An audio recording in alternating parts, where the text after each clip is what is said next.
How name of Zeus's butthole did you get out of yourself?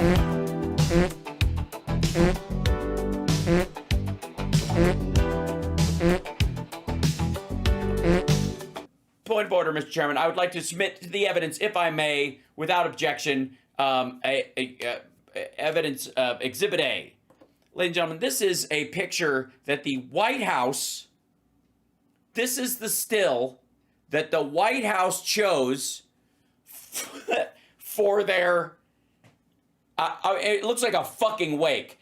This this is the thumbnail for the president's ginormous, super important trade deal that he struck with a country we already have normal relationships with. This is like the Abraham Accords of trade. I've done it. I've done it. There's peace between countries that weren't currently fighting. I've done it. I've done it. I've created a trade deal between people who actually, we had a surplus of goods going to them. Like, it's so fucking stupid. But look at this asshole. That's the picture. Ladies and gentlemen, it's, you know how I occasionally will, by happenstance, by luck of the draw, I will pause a screen and we'll get a fairly funny, go see the banana video. You'll see a hilarious, still or two that just happens when you're pausing stuff or whatever. And I'm sure I look fairly ridiculous at certain pauses anyways. That's just how life is. But I wouldn't actively choose a picture that makes it look like I was sleeping during my own show as my thumbnail. Nor would anybody that works with me or around me, if I were to delegate that out and go, hey guys, what we're going to do is the thumbnail, I can't handle it, but somebody, CSL, Andrea, Carl, somebody's in charge. You guys pick a still from the stream that you really feel like sums up the energy of the show. And then I want you to use that. No words, okay? We're not trying to sell anything. We're just showing everybody just the fucking magic, okay? And then post that, that on the stream. Look at this shit. He's asleep. He's fucking asleep. He's like, it's over. It's over, kids. They know it. Look at JD Vance. Oh shit.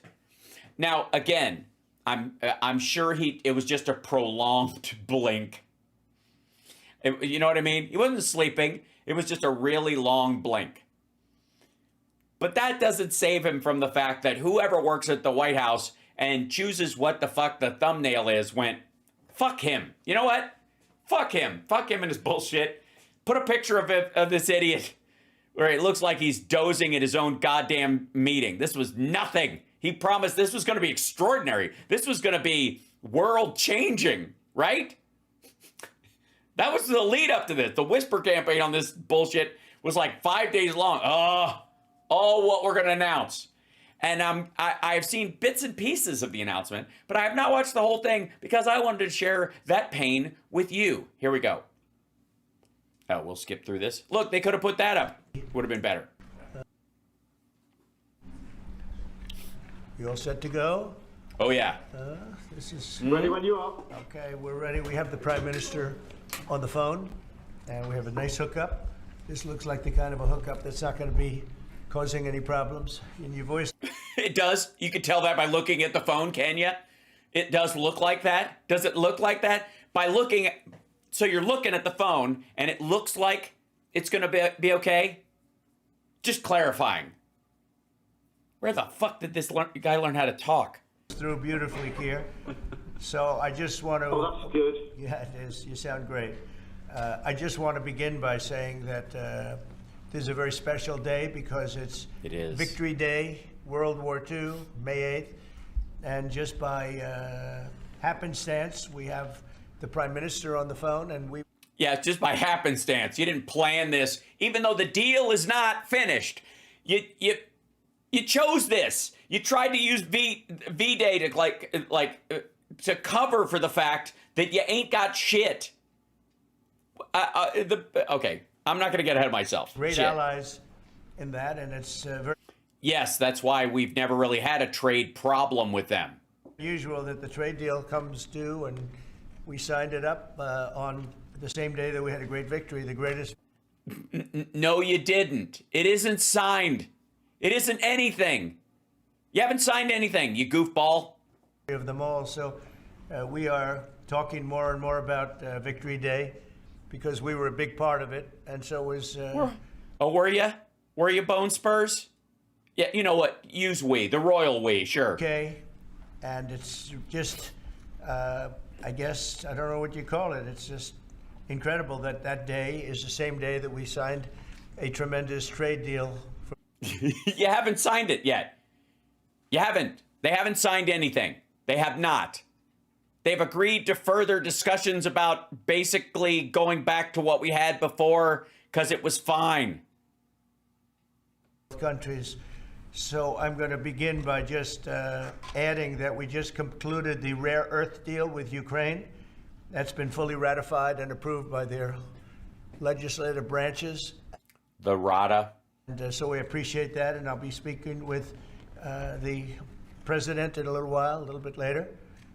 And we appreciate that, but the deal is all now signed up and ratified. And we have access to a massive amount of very, very high quality rare earth. It is some of the finest dirt you'll ever lay your lip across. This is the delicious. And you won't find this earth everywhere. As a matter of fact, in the universe, I don't know if you know this, but earth is fairly rare. Okay. This morning, I'm thrilled to announce that we've reached a breakthrough trade deal with the United Kingdom. Incredible country. Today is a victory day for World War II. We won the... Oh my fucking God. You can almost hear the mallets in his head trying to like bang the words into his like cognition hole. Just like, ha-bank, get that fucking conjunction in there. I can't... What's this one? It's got 2 syllables.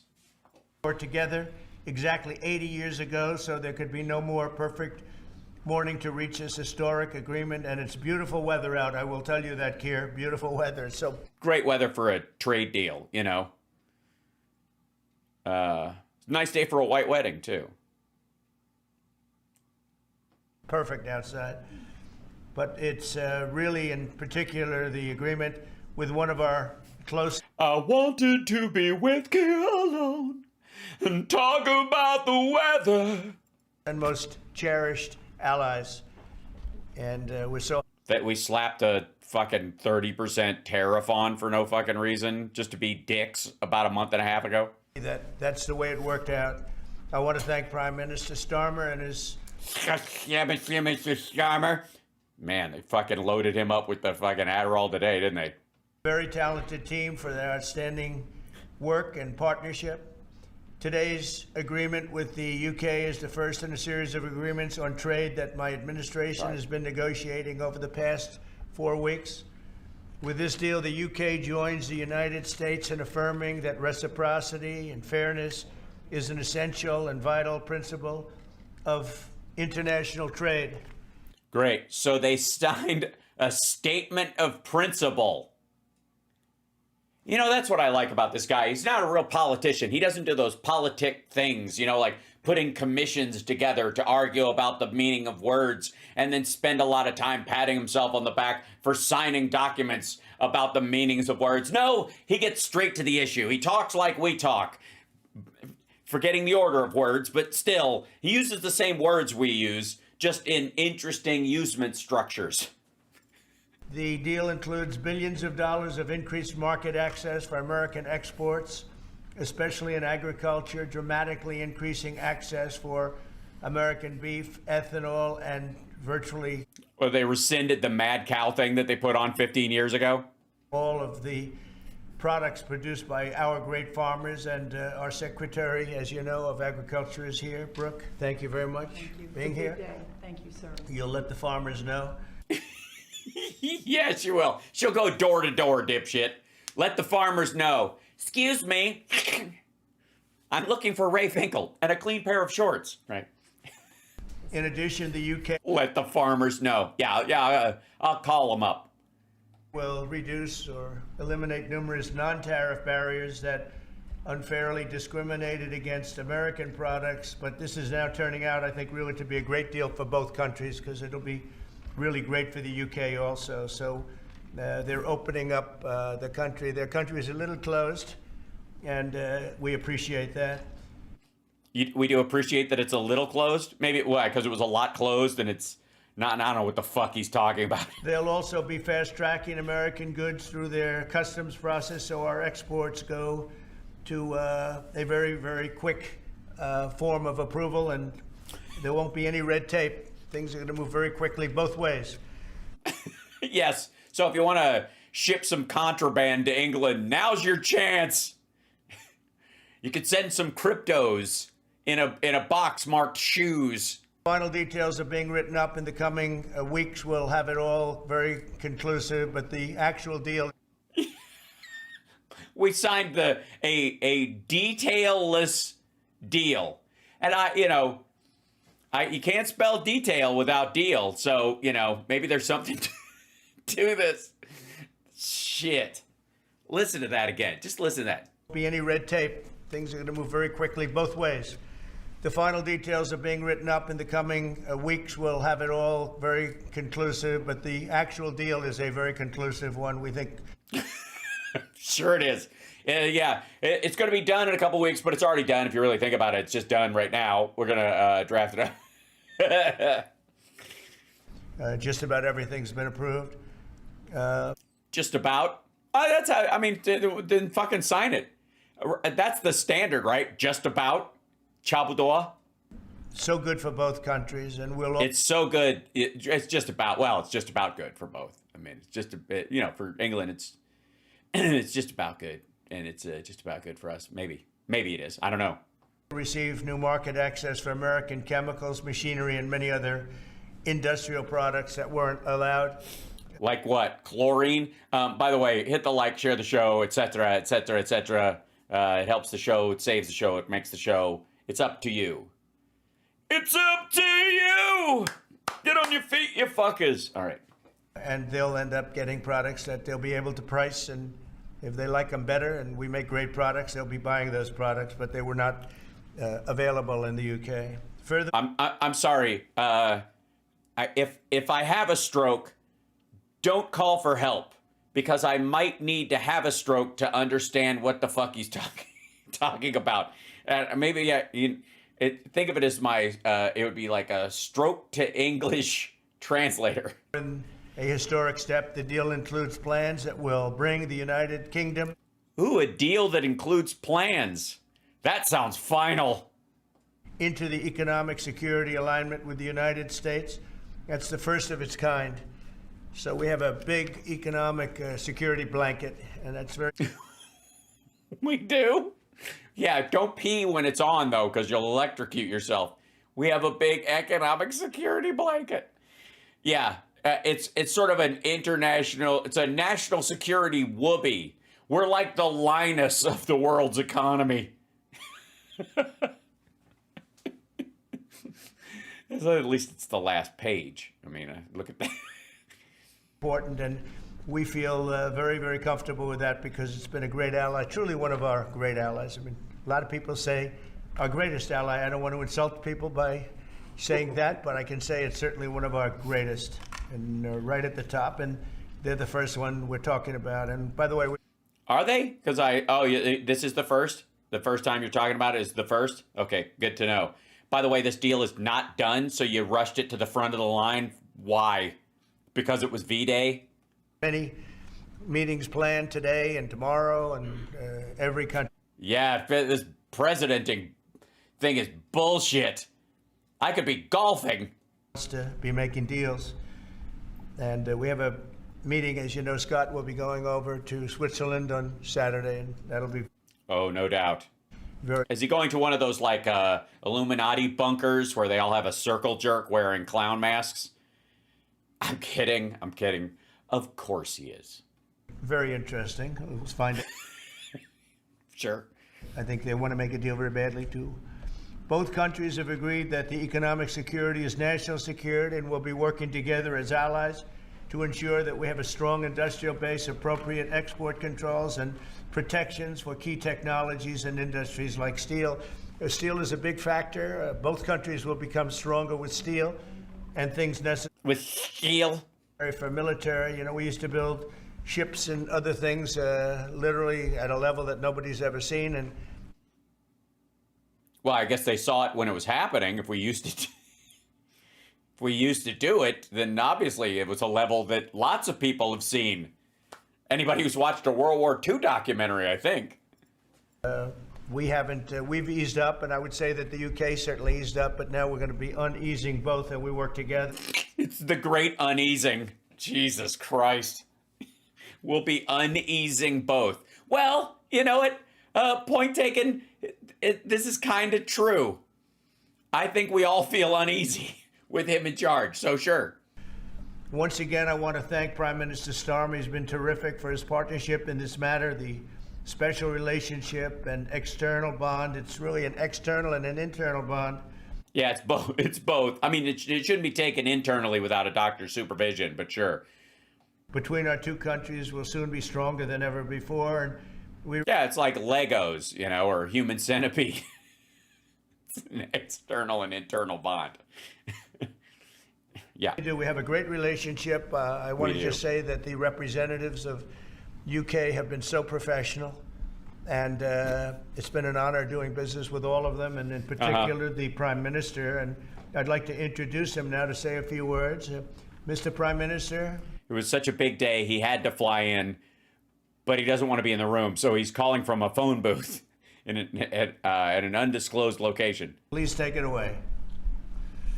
Thank you, Mr. President, Donald, and this is a really fantastic, historic day in which we can announce.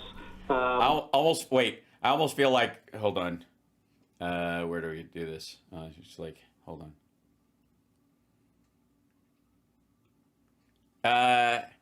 Hold on. Hey there, Donald, you're a complete dipshit, and everybody just basically hates you over here. You know, most of us are annoyed at your fucking face, and we're just glad to get this partially deal done so you have something to wag in front of your dipshit followers, and, you know, it can all be over soon. We don't really want to talk to you that much, so we thought, you know, a great way to just kind of broom your stupid ass, you know? It's just kind of irritating, you know, because you would really see you just sitting there like a fucking stooge and boring the shit out of everybody. And so I just thought, you know, call you up, and I think this is more like an economic prank phone call, you know what I mean? I feel a bit like Crank Yankers, the economic, if it was on Bloomberg, you know what I'm saying? Anyway, so you're a dipshit, and hopefully J.D. Vance won't be a shitheel when we have to deal with him. So thanks so much, and good luck with your phony wagging of pieces of paper to try and salvage the fact that you're shitting a hole in the economy there, I think, really. So I don't know what else to say, really. I'd like to go back to actually being a real prime minister and doing things for my actual people instead of just glad-handing dipshit rich assholes and making the worst of it. Thanks so much. Europe, and that led to great celebration. And scene. I don't know when it ended, so. Across Europe, across America, but particularly in the United Kingdom.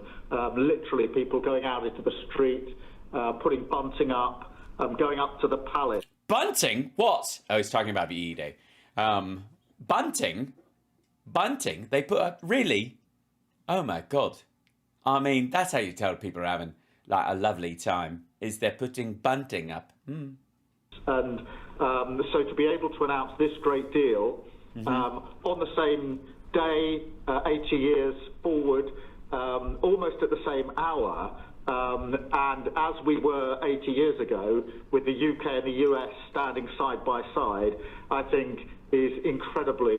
This is the verbal version of the Macron handshake for everybody who's keeping score. Important and makes this truly historic. It does. That close relationship has endured over those 80 years. As you know, Donald, when it comes to defence and security and intelligence sharing, of course, there are no two countries that are closer than our two countries. And now we take this into... Canada is right next door. I don't want to offend him, but I mean, they are right there. I mean, like, if we need anything, it's going to take you at least 6 hours to fly here, my friend. But like a Canadian could be here in 20 minutes. So, no offense. New and important territory by adding trade and the economy to the closeness of our relationship. It is built, as you say, on... And he's asleep.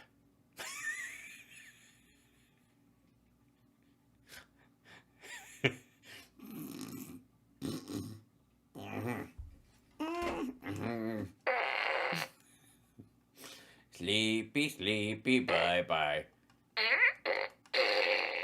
Yeah, he calls him Donald all the time. Trump hates being called Donald. It's funny. Those notions of fairness and reciprocal arrangements. We've always had a fair and balanced arrangement between our countries.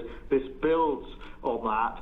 Hugely important for sectors like car manufacturing. Yeah, it takes all the stuff we've been doing and goes back to what we were doing before your bullshit. And for steel and aluminium and so many others.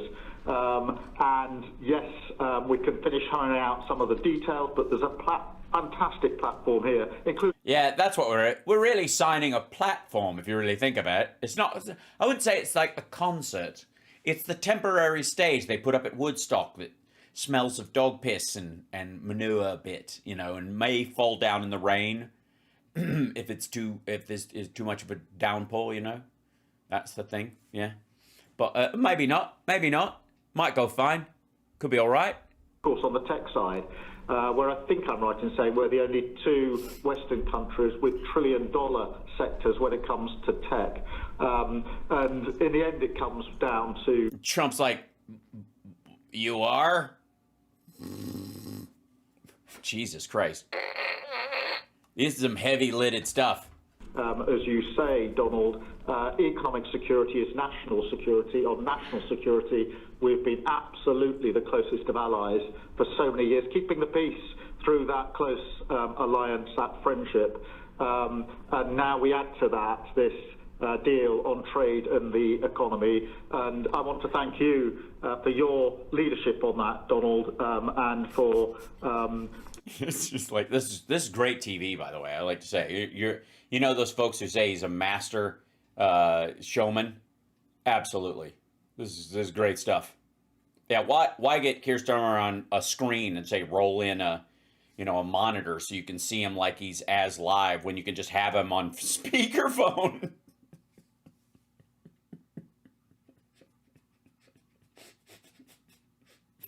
By the way, Donald, am I on speaker? In which your team have negotiated. Oh, we have a troll in the chat? I forgot. Welcome, trolls. I haven't said that in a while. I got to remember, we love to have the trolls around here because they improve our ranking in the algorithm in ways that regular viewers cannot. So thanks very much to the trolls for showing up and giving your eyeball time. Again, that's the thing about time. No refunds. And then, of course, when you write stuff, you not only... by just watching the show, you help me in the algorithm. When you write things, it actually boosts me in the algorithm because it tells the algorithm that not only am I interesting, I'm fucking engaging. So, and again, you put us in places in the algorithm and out into the, we show up in your feed the way it would never show up with just people who are like-minded. So, hey, trolls, welcome. You might learn something, maggots, because, and by the way, we don't ask much of our trolls, just that they answer the question, why the fuck would it take Donald Trump 25 years to figure out that Jeffrey Epstein was a pedophile when most of you say you could figure it out in 10 minutes? Why is that? We'll wait. Okay, anyways, back to where we were, and thanks for being here. Don't forget to give a thumbs down or use an angry emoji or something, because quite frankly, we all know that all these sites, wherever you're watching, don't really care how you feel about it. They just care that you're here and your emotions are heightened. Dipshit. Yeah, I had to throw in that you're a dipshit in the end because, you know you are, and you'd think I was a liar if I didn't bring it up right away. Okay. I'm so pleased that we've got this deal. We've finalized it. And he's looking, by the way, more like Tony Clifton every day. Thump, thump, thump. I think when he listens to Keir Starmer, he's trying to do his Churchill face. We will fight them on the fields. built an incredible platform for the future. So thank you so much. Yes, it's not a deal we're about to sign. It's a platform for the future. Yeah, absolutely. Look, if Biden came out and said he'd struck a major deal with another country, a bilateral trade agreement, that they had agreed on principles going forward, and said it was done, and they were signing it on that day, you guys would absolutely have supported him because it's good for American industry. You wouldn't have at all called out the fact that no deal has been signed, and this is just mid-negotiation pressure that he's trying to do to make his own voters think something's already done. Donald, I'm now going to go and do a press conference. I think you... Yeah, Donald, I'd love to stay and bore you to sleep, but I've got to actually go talk to my own constituents who I give a shit about, unlike you. Okay. Press in with you, but on the details, I think if you've got Howard, we can deal with that through one of my team. That's great. Well, Mr. Prime Minister, thank you very much. It's an honor. We're going to have a continued, maybe a better relationship than ever before. You know, I don't know if the media knows, but they probably don't. Whatever you're about to say, they have no idea. U.S. and U.K. have been working for years to try and make a deal, and it never quite got there. Yeah. It did with this Prime Minister. So I want to just congratulate you. Well, with this president, this prime minister, we've managed to achieve what many people have tried to achieve for many years. That's right. Yes, a platform for a deal that hasn't been signed yet, in the same way that everyone's been working for a platform for a deal that hasn't been signed yet, but announcing it as if it's been signed, because that's progress. And I'm really pleased, and it feels completely historic and on a special 80-year anniversary as well. So, Donald, thank you so much. It's really good to have got this deal over the line.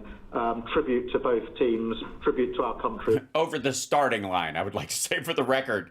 This is like playing Looks Like We Made It at your wedding. Looks like we made it to the part where we just get started. All right. Tribute to your leadership. Thank you. Well, it really is a great thing. And you go do your press conference, and I'll see you soon. Maybe speak to you later. But thank you very much. An incredible thing. I can't tell you that for so many years, even as I sat, everybody talked and talked and talked about a deal with, it just seemed like a natural deal, but it was not done. But now it was done with us. So I feel very proud. It's not actually done. Just saying. I've been a part of it. Keir, thank you very much. Thanks, Donald, and we'll speak again soon. Very good. So long. Bye. Bye. Look, they're applauding the fact that he was able to carry out a phone call without getting into a shouting match with somebody that he's supposed to be friends with. That's really nice. Yes, it is. Applaud the deal that isn't done.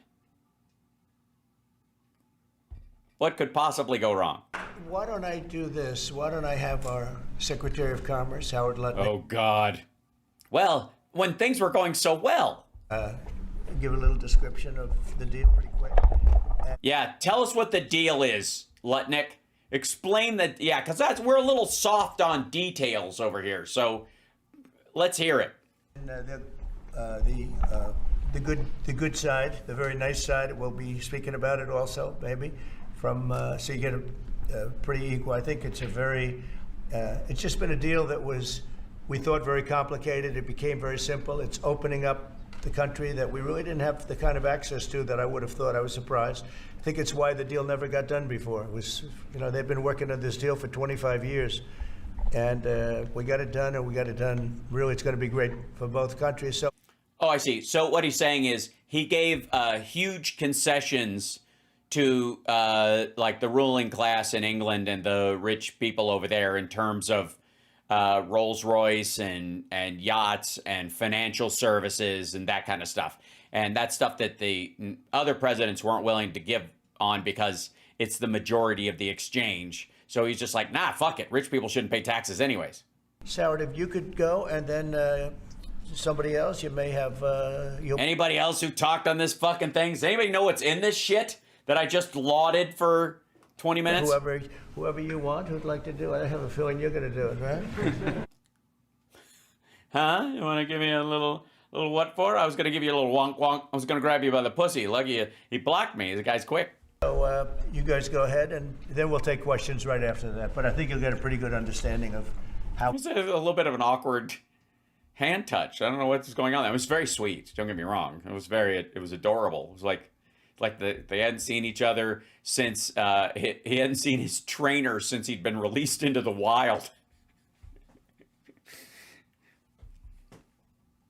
Sarah, I'll cover that at the end, CSL. Okay, Trump says he's naming Fox News host and former Judge Jeanine Pirro as top federal prosecutor in D.C. Oh, yeah, that's whatever. It's a very large deal, very big deal, and we'll talk about that in a minute. So the UK is the 6th largest economy in the world and the 4th largest that we export to, right? So it's a huge market, a top 10 market. If you remember Liberation Day, yeah, they fucking love Kit Kats and truck nuts. they were at 10% because we have balanced trade with the UK, right? They say they have a surplus, but of course that counts. They do have a surplus. Gold bullion, which is, so let's just call it balanced. Jesus Christ. They have a surplus that we have a surplus with them essentially because they buy gold bullion from us. So how do you open up a market in balanced trade? People think it's impossible. They've always thought it was impossible. How do you open up a market that's basically already open? And what little protections there are in the country are really just to maintain the structure of their internal companies so that they don't get swamped by a much larger economy. How do you do that? When basically things are fine, how do you fuck that up? Well, take it away. Until President Trump came on the scene and changed the way things work. So yes, from working to not working is technically a way of changing the way things work. Here's what we've got.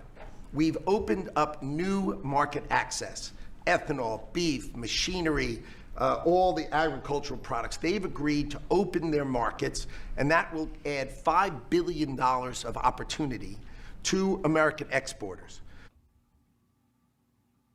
Sorry, we just destroyed $6 trillion in wealth, took our GDP to 0.3% to get $5 billion worth of agricultural shit sold to England?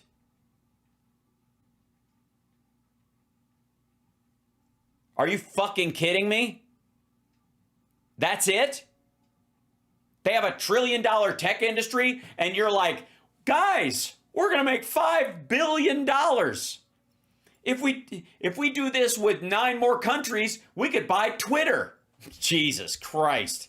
The question is, why would they do that now? Because they've never done it before. And we still have our 10% tariff on, which will produce $6 billion of revenue for the United States.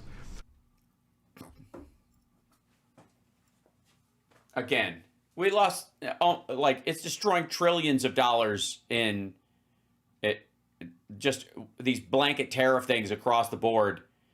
If you could make this deal and it was so, who gives a shit? Our budget, the federal government's budget is $7 trillion. And you're talking about $11 trillion in total back and forth trade?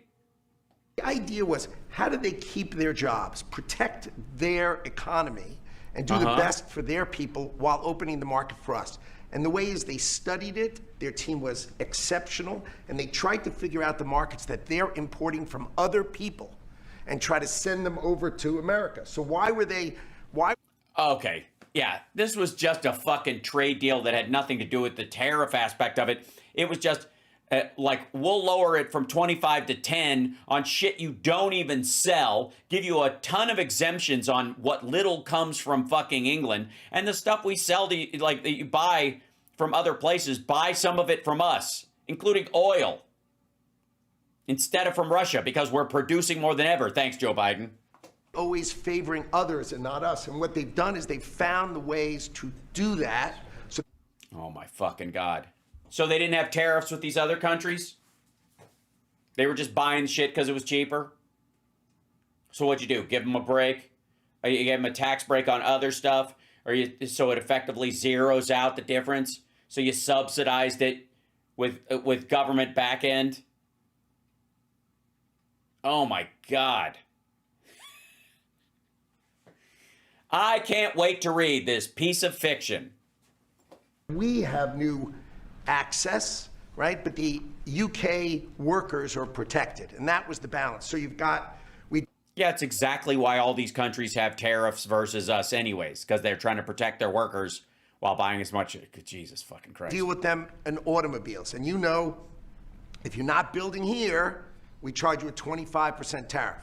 But if you do build here, it's a 35% tax.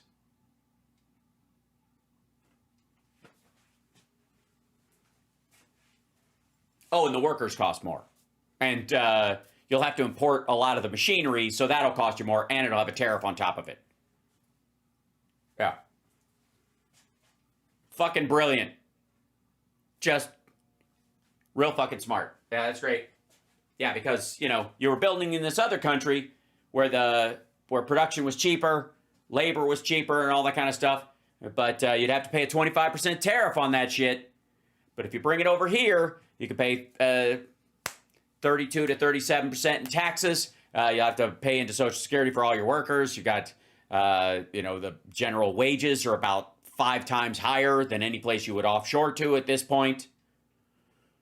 And most of the gear that you have to get, you'd have to import, so they would have tariffs imposed on top of them. What Howard Lutnick is trying to say is just stay in your own country. You'll make more money that way. and by the way, I want to make this clear, while Jameson and I worked hard, this was the president's deal, and people think, oh, that's not the way it works. If you got to sit next to him, I have the best deal maker to my... Oh my fucking God. All praise him, glory to the King. We praise him with our words. We praise him as we sing. Oh, yes, we do. Like, come on. That's not even close to true. I'll tell you what this looks like to me. Tell you what this looks like. This looks like an insult by faint praise. This sounds like, don't blame me for what's in this stupid fucking deal. This is the asshole who came up with it. I had another deal, and then he came in and said something, and we just had to go along with it because he's a fucking lunatic. If it doesn't get signed, it's not because I stopped it. It's because, right. And if you don't think that we take advantage of him calling the prime minister and getting that deal done, you don't understand who's the president of the United States. So you're right. Well, I mean, I understand who he is, but I don't understand him. The closer, he gets... I mean, I don't understand how you could be friends with Jeffrey Epstein for 25 years and not know. Maggots in the chat.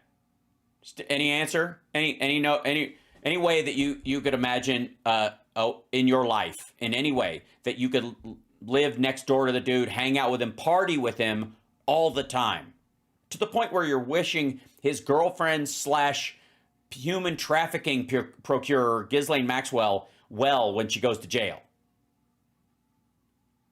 That close. You know him that well, but you couldn't figure out he was a pedophile. You didn't. That just, he brought underage girls on your fucking plane. You still couldn't figure it out. What is that? I don't know. They'll figure it out. All right. Done that we could never get done because he understands business. It's not done. It's not done. They're just punting. They're gonna like put the 10% on, give him a bunch of exceptions. That's what they're talking about. There's not going to be a trade deal ultimately signed unless it's just kind of perfunctory piece of paper that says we'll keep going like what we're doing, and they're just going to repeal any, like, the tariffs will be on 10% across the board tariff on shit nobody ever sends us from England, with exceptions for everything anybody ever buys from England, and vice versa. Back, it'll be 2.5% their direction, which so they can protect their workers, which is what it was fucking before. Understands deals, and that's why we're here today. So he agreed they could send 100,000 cars into America.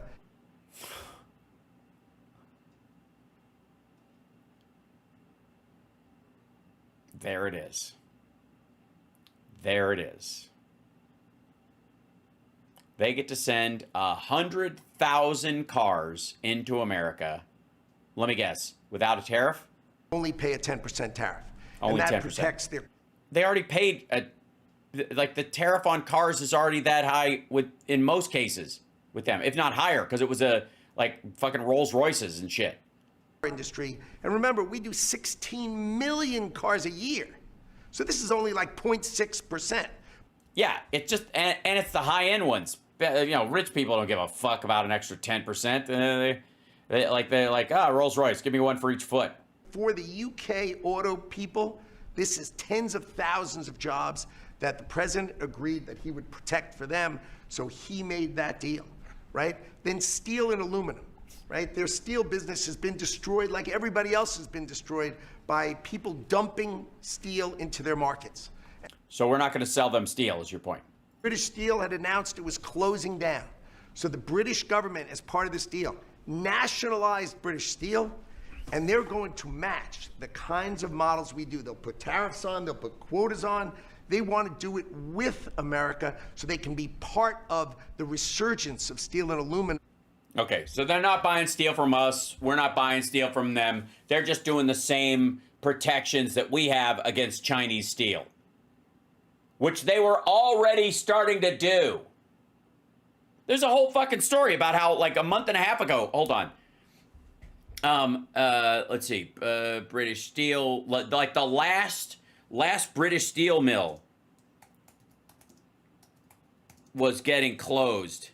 Yeah, MPs vote to save British Scunthorpe blast furnace. This is 3 weeks ago. Yeah, okay, here's a month.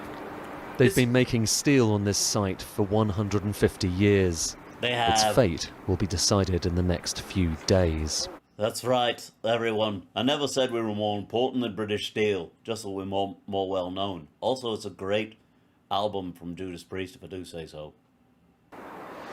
As British Steel prepares for its potential closure, Sky News has secured exclusive Breaking the law. Sorry. access to its iron and steel making operations in Scunthorpe. This is the first time cameras have been allowed in here for half a decade.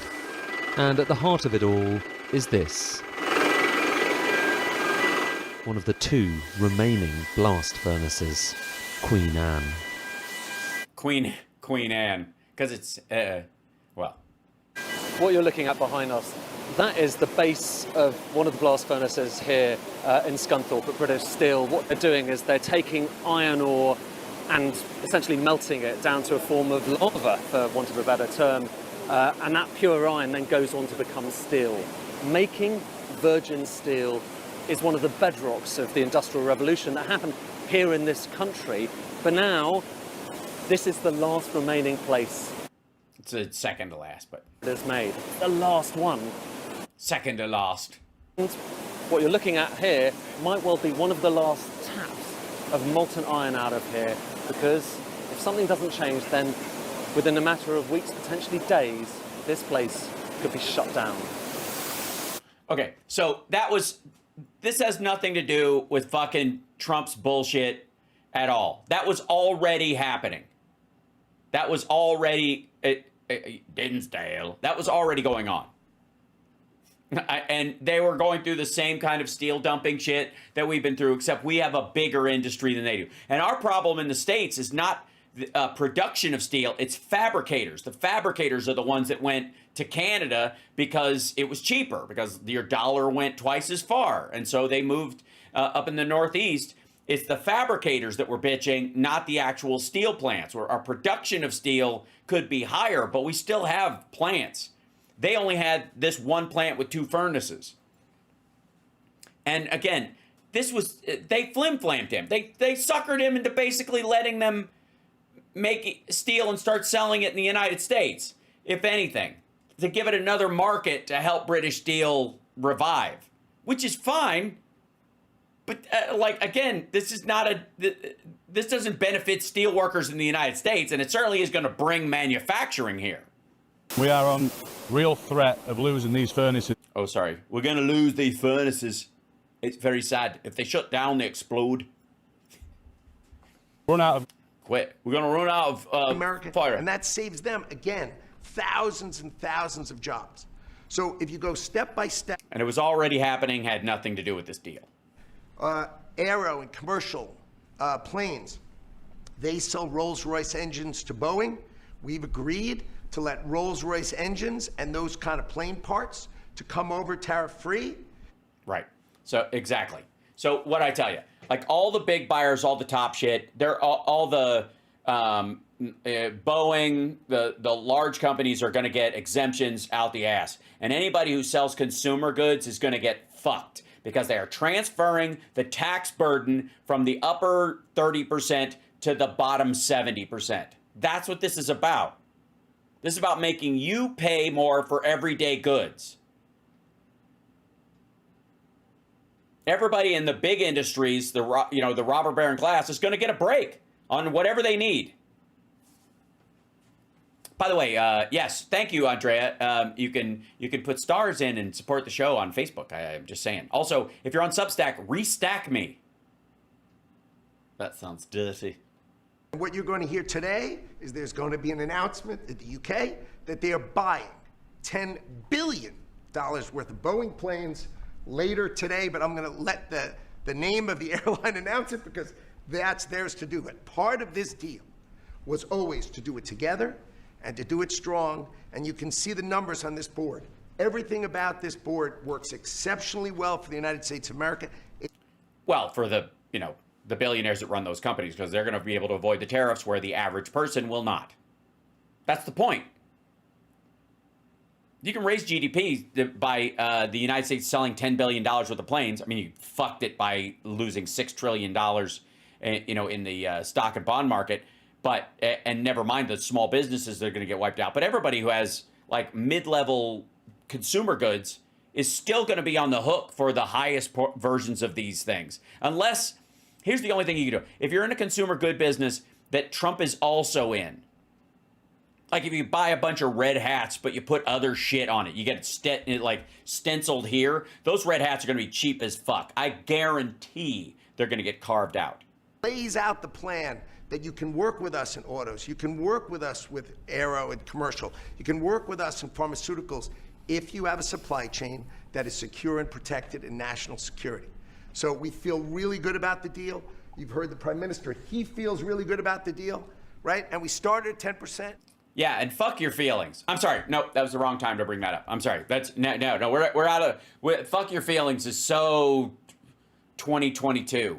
We ended at 10%, and the market for America is better. And this is a perfect example of why Donald Trump produced Liberation Day.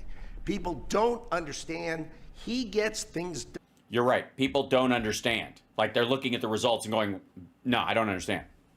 In a matter of time, this would have taken Jameson and I 3 years, maybe. And instead, we got it done in 45 days, certainly, because we worked. It's not done. You agreed on a platform for further talks. Nothing's done, you dumb motherfucker. Trump. So, Jameson, my partner in all this, maybe Jameson, you'd like to talk a little, and then we'll turn it over to the UK. Sure, happy to do that. Everyone has had great remarks. I just have to echo the President and the Prime Minister when we talk about VE Day. This is something we've been waiting for decades, and there is no more appropriate date to do this. And oh my fucking God. Can anybody remember a time when we were like, oh my fucking God, the UK is screwing us on trade. Holy shit, they're the worst. I'm trying to buy some tea and crumpets, and I make the best tea and crumpets, but they won't let me sell into England. This was never a hanging point. It still isn't. This is the kind of trade shit that goes on all the time between countries behind the scenes because it's too fucking boring. It doesn't even chart. And they are trying to this is like watching Skinamax porn. It's like fucking with no boner. This is just like two bodies squashing against each other going, ooh, and hoping the music makes you feel sexy. It's terrible. This is not a thing. It's not a thing. Nobody cares about this. No one. It's meaningless. You should have been able to do this behind the scenes and never even consider that you should be taking credit for it. Because the trade representatives of the United States and the UK do this all the fucking time, especially when there are emerging industries or re-emerging industries in the case of British Steel. It's nothing. It's a waste of fucking time. There's no this wouldn't be a victory lap. The reason why you're like, I've been trying to make this deal for a long time. There is no final deal. A, this deal isn't done, and B, this isn't like the last time we're gonna have to address trade with the UK. So it's an ongoing process. So this is yet another rung in a fucking ladder that you're constantly climbing up and down. That's it. And so far it sucks. They're just able to dump a bunch of fucking Rolls Royces into the United States so rich assholes can avoid the tariffs. Meanwhile, like if you buy a fucking Hyundai or a Toyota, fuck you. When we step back and we look back a few weeks from now or months from now or years from now, we're gonna look back at this day and laugh. Oh, we already are, dipshit. Better appreciate the significance, I think. Yeah, years from now, we'll look back on this day and better appreciate the significance of the significant size of the hole in our lives and the waste of time this was. I'll just say as well, in terms of negotiating, I mean, the UK negotiators, you know, we've got one right here, did an incredible job, right? This is why you win wars, right? When you act like this, and the ambassador, he knows more about trade than a lot of us here, based on his background. And I would say on this. Yeah, but that's true of most of the reporters that are in the room. I think it's. I mean, that's true of the World Cup trophy versus you. Mr. President, what we've shown is that it is time to change the way we do trade. We're not changing the way we do trade. This does not change the way we do trade at all. It doesn't. This is exactly how we've always done trade. This is exactly how trade is done. I mean, it's usually done better than this, but that's it. Why is that guy? He's the trade representative. This is the trade ambassador. This guy is the guy who, he and Lutnick are the ones, and Bessent are the ones actually making the deals that exist. That's supposedly it. He's the one who's been in front of Congress a few times. That's why he's talking. Ugh. Said we couldn't do a global tariff. We did a global tariff. They said no. No, and not just, they didn't say you couldn't do it. Well, Congress did because it's illegal, but shouldn't is the bigger part. They didn't say, more people said you shouldn't than couldn't. They are more concerned that you can, but it's fucking dumb. Want to deal with us? People want to deal. They said no one give offers. You saw that stack of offers I showed you yesterday. All those countries said. Oh yeah, Madagascar's and don't get me started. Those penguins play fucking hardball. Deals, and here we are with a deal with the 6th largest economy. We've agreed to have fair and reciprocal trade, and we've done it in record time. Yeah, you're not signing anything today. You notice he just has a little folder and no ink pen. You know, notice the total lack of Sharpie and his stupid, like, I'm out of poo-poo, where he shows it. Notice the total lack of that today? Yeah? I mean, maybe they'll have a signing ceremony. Maybe Keir's going to come over. He's going to go over there, and they'll sit and sign it together. And then we can all go, oh, yeah, it's just like, this will be a great trade deal. Like USMCA, which apparently is worse than NAFTA. Thank you very much. Sir. Great job. Thanks. Thanks for were those memberships? Somebody gift memberships? I just saw that go by. Hold on. Who that? Hold on. Scrolling back, scrolling. Sorry. Who was that in Andrea in the staff chat? Can you mention? Because I missed it when it went by. The chat goes by very fast. I'm just saying. I try. Hold on. Where'd that go? What is this? Quit it. Okay. Mr. Ambassador, please. Well, Mr. President, thank you very much indeed in hosting us this morning. Absolutely. Great to be here. Yeah. And thank you very much indeed also for that very typical 11th hour intervention by you with your phone call to the President demanding even more out of this deal than any of us expected. So, which kept it from being actually signed. Thank you for that. The Prime Minister was delighted, obviously, to take that call later tonight. But you took it to another level, and I think the point I would make is twofold. One is that if we're going to rebalance and rebuild international trade in a way that serves all our interests, then we're better doing that together than separately. Yeah, I would agree. If you're involved in trade, you should be working together with the people you're trading with. At some point. And that's what we're on a mission to do. But secondly, you've done what you said you would do. You said to the Prime Minister when he came and we visited in the Oval that you would do a good trade deal with the United Kingdom, that you would do it at pace, and that we would be first. And you have delivered that. You've been true to your word. So thank you very much indeed for that. Oh my God, this North Korean bullshit is so annoying. For us, it's not the end. It's the sort of it's the end just of the beginning. I mean, there it is. I mean, that's it. That's it. There you go. It's the end of the beginning, because actually there is no deal, actually. But it's the beginning of the thing where we said we couldn't get to because you're such an asshole. But it's the end of the beginning, not the beginning of the end. Yet more we can do. Thank you, Joy. Reducing tariffs and trade barriers so as to open up our markets to each other even more than we're agreeing to do today. But it also provides us with the platform, the springboard, to do what I think will be even more valuable for both our countries in the future, and that's creating a technology partnership between the United States and the United Kingdom so that we can harness science and technology in order. I agree, but I'm fairly certain you could talk about it at length. I'd love to hear from this asshole about the kind of technological industries in the U.S. and the U.K., the higher levels of stuff. Just explain which ones would really have, kind of where America would be the prime on it, and where England would be the prime on it, what their better industries are, what they're better at in terms of cybersecurity and technology. I don't want to give you too much to run on, but in terms of, what we make here as far as circuitry design and the like, how do you think that'll work out? What do you think the intricacies of that I'm fucking around.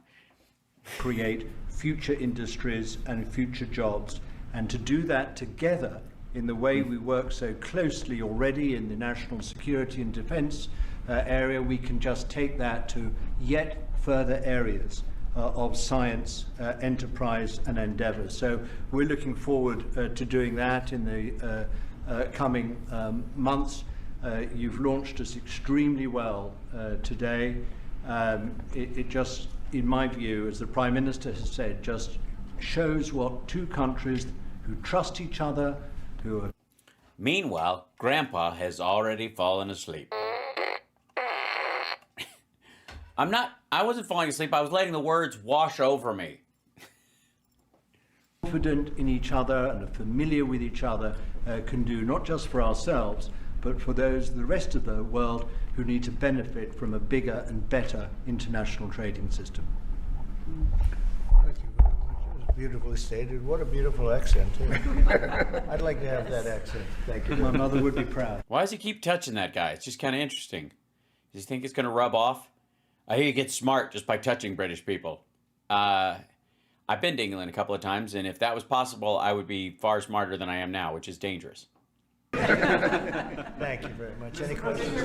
James Matthews from Sky News. Yes. Can I ask, why Britain and why now?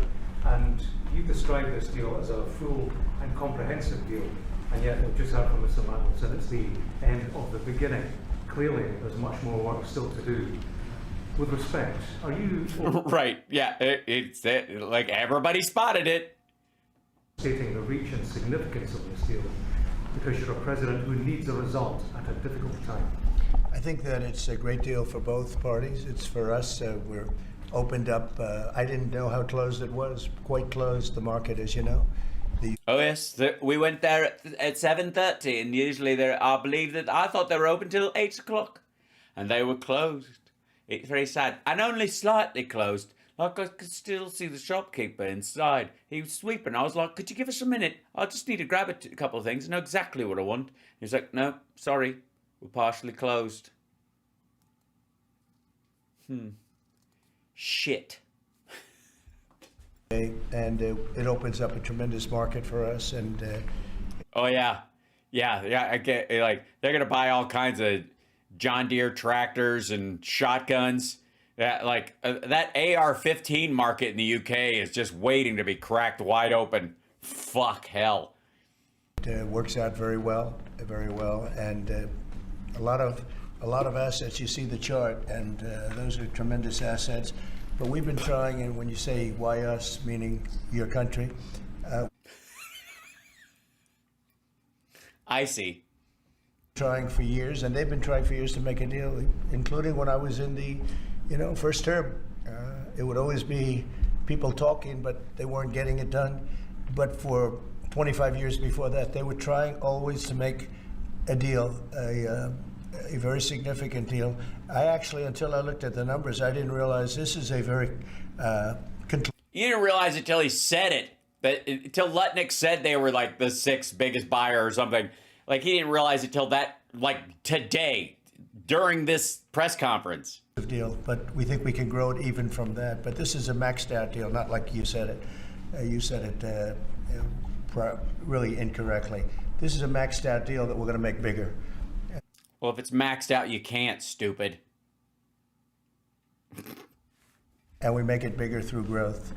But I see. We have tremendous assets involved. I was surprised to see how big your country is in trade. Actually, one of the biggest in technology and so many other things. It's agriculture. Yeah, we heard what they said right in front of you a couple of minutes ago. I really didn't know. It's depending on your definition, it's from 4 to 5 to 6. That's pretty big in the world. So I was very. It's 6. It's definitely 6. It's absolutely 6th. That's how there's a real list. It's got real numbers. By that, but we're going to take it to new levels. It's a very big deal right now, but I think it is going to grow just of its own volition. It's going to grow, and over time there'll be changes made. There'll be adjustments made because we're right as it always has been. Again, fuck. This is so lazy. All of this bullshit. And my problem is, do maggots buy this garbage? Do they watch this and they're like, fucking boom! Finally, put England in its place. We got a fucking trade deal. Let's go! Like, do they actually watch this and think, holy shit, nailed it? I don't even give a shit about the Epstein files anymore. Boom! They can't. Honestly. They gotta know this is not a done deal. The ambassador just said it. Trump's people said it. Keir Starmer said it. That reporter just said it to his fucking face.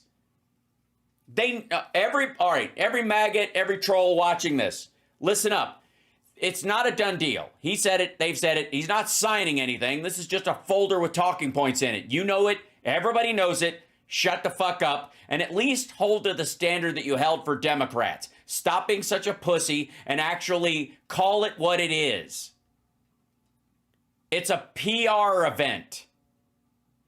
That's what this is. Because he needs a win to try and steady the markets because his whole tariff plan is shitting the bed. That's it. And if he's smart to do it, even though it's bullshit because it'll move, because the market moves on emotion or whatever, then say that. Then say that's what he's doing and give him credit for that. But don't pretend there's an actual fucking deal here. And by saying we have to update it all the time and there's still work to do, and even after it's signed, we're still going to have to do stuff, you're basically saying that that's what all trade environments are like. That's what always fucking happens. Jesus. Flexible. We'll see things that we can do even better. Yes, flexible. The other word for flip-flop. It's very conclusive, and we think everyone's going to be happy. And it's very conclusive, even though there's going to be a lot of changes. It's going to be, we're going to have to be flexible. It's going to be a lot of changes, but it's very conclusive because I don't know what conclude means. The people of your country are going to be very impressed with the result. Go tell them. Go tell them. She'll tell the farmers. You go tell the Englands. They'll be able. The Englanders. For more people, they'll be able to price things differently. They'll be able to get some products that aren't available to them now that we make better than anybody in the world. Like the American Girl dolls. What are you going to open up a Filene's basement? And it's just something that it's a. Congratulations, England. Hot topics coming your way. Thing that it came together. It's so nice because we have it is nice. Many countries want to make a deal, and many countries are very unhappy that we happen to choose this one. To be honest with you, but it's a long time. Why? Why would they be on? You mean because they're not getting the press of being the first to make a non-existent deal with you? Shit. Our oldest ally, or just about. Guess a couple of people claim that too, but let's put it. Well, France. I mean, France did help us fight the UK. They did help us fight England, so they were with us long before. At the top, I think it's going to be something very special for UK and special for the United States. Yes, very special. Thank you, Mr. President. Reagan Reese with the Daily Caller. How close are you to more deals, and when do you expect the next to be announced? Yeah, and will they all be this fucking hot? Well, very close. We have numerous deals. I know Howard's going back. As soon as this is finished, your press conference, he's got numerous. And your press conference? Scott, who's right over here, who's fantastic, by the way. You were great on television this morning. I watched you. That was you gave them a little lesson in the world and economics. But oh my God, he can't mean Scott Bessent. It had to be somebody else. Scott's going to be going to Switzerland, meeting with China, and they very much want to make a deal. We can all play games. Who made? It's in that bunker where they have the eyes wide shut parties. First call, who didn't make the, doesn't matter. It only matters what happens in that room. But I will tell you that China very much wants to make a deal. Oh, by the way, I apologize. I should have probably put this up earlier. Just as a heads up. There's probably going to be a little bit more of this. I don't want to, hopefully they get through some of this shit faster. Maybe they'll, but good Lord. That works out. I have other stuff I want to talk about too. Every country throughout the last 40, 50 years has literally ripped off the United States. They literally have not. Nobody gets ripped off in trade unless they're stupid enough to pay more for something than it's worth. And nobody does that with wholesale goods, or they wouldn't buy it. Trade on military and protection, on all the different things. And we are now making fair deals. And in this case, it's great because we really weren't very much involved. You have the European Union, which is, I think you made the right decision years ago. I don't know if you remember, I was opening up Turnberry the day that you were voting. And they asked me, would it happen or would it not happen? I said, no, I think they're going to go their own separate way. I think it's better for them. And they did. I think it's going to end up being a very smart decision. But a big part of not so far, but decision was always that you'd be able to make a deal with the United States. And they were unable to do that. But now they made it. And it's a tremendous, it's very important. That was always a big part of your decision on Brexit. That guy's? So he was the deciding vote? And they were never able to. The person at the Daily Caller? That deal was, was a tough one. And this one it's amazing with time. This one just went very smoothly, went quickly and smoothly. It's not done. And a lot of common sense, as I like to say. There's tremendous common sense, but it's going to make your country much bigger in terms of trade, and it's going to make our country much bigger in terms of trade, too. Yes, how? Thank you. Behind you. Tom Bateman at the BBC. Thank you, Mr. President. Hello. You mentioned me. You're with who? The BBC. Who the fuck else would he be with? Listen to his accent. Of course he's from the BBC. Very nice. They treat me beautifully. You mentioned meat and beef exports. The UK currently doesn't accept American beef because of its own food standards. Are you calling on the UK to accept all American beef and chicken products? Well, I think they'll take what they want. We have plenty of it. We have every type. We have every... We do. We have every type of beef and chicken. Mostly cow and hen. But, you know, there's a lot of variety in there. A lot of trans bird, trans beef out there. I don't know if you've ever heard of turkey bacon.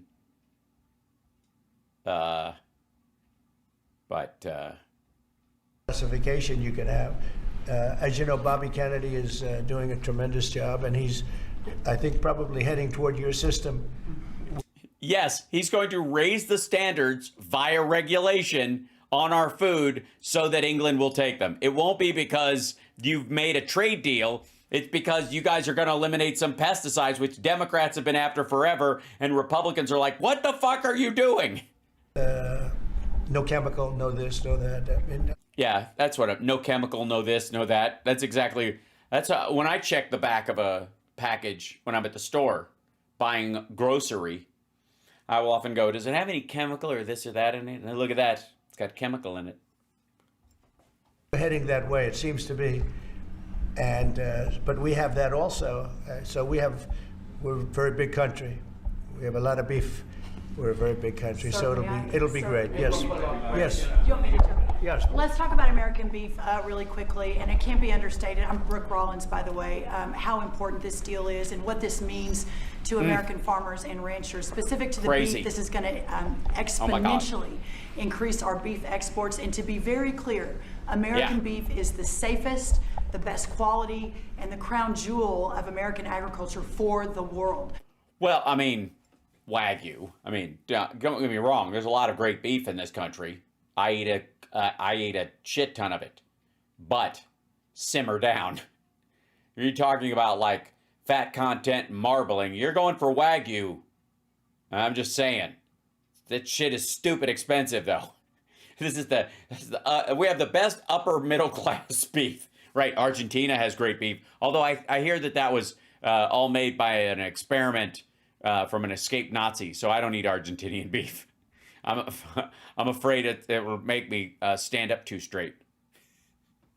So I think a really important part of this deal isn't just the ethanol reducing of tariffs from 19 to 0, which for our row croppers is a huge deal, but also for beef. And as we move forward, I know our incredible trade team is looking at all of the meats, all of the produce, really all of our agriculture exports. And I don't know if there's an industry.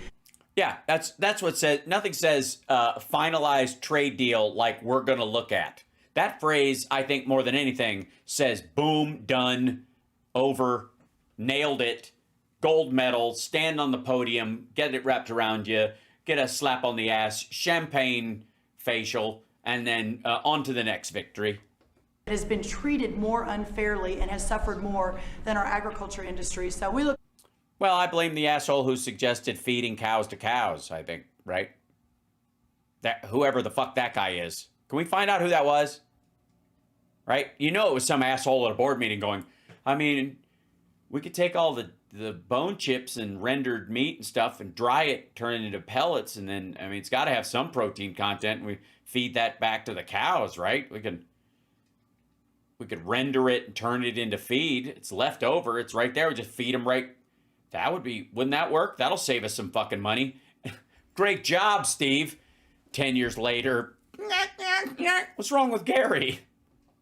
I'll be in the UK on Monday, talking to my counterpart over there for next week, and look forward to moving that out across the country. The president is I think we could say that we have the best in the world, best tractors, the best everything. Okay, first of all, asshole, you don't even get to talk about what kind of beef we have. You put ketchup on a steak and you get it well done. Shut up. Just stop. You're not allowed to even bring up the subject. In the world, and they say that our agriculture is, second to none, you understand, and it'll be a great asset. People are going to be able to have options, choice, and they'll have more of it, and that usually means... Yes, it's everybody in the world is like, gee, I wish I had more corn. Lower prices. How about we'll do you and then you? Go ahead. You. For the Italian TV, Daniele Compatangelo, LA7, TV 2000. That was a mistake. Should have done it the other way around. Here comes a guy speaking another language. Now you're in trouble, Trump. Media. So congratulations for the deal. We'll see a big revenues. I gotta say, there's very few things I love more than watching Trump listen to someone with a heavy accent speak. Just waiting for him to try and like parse through the fucking words. Say one word I recognize so I can just springboard into some bullshit. This hurts. Like, listen to this. Well, watch his face.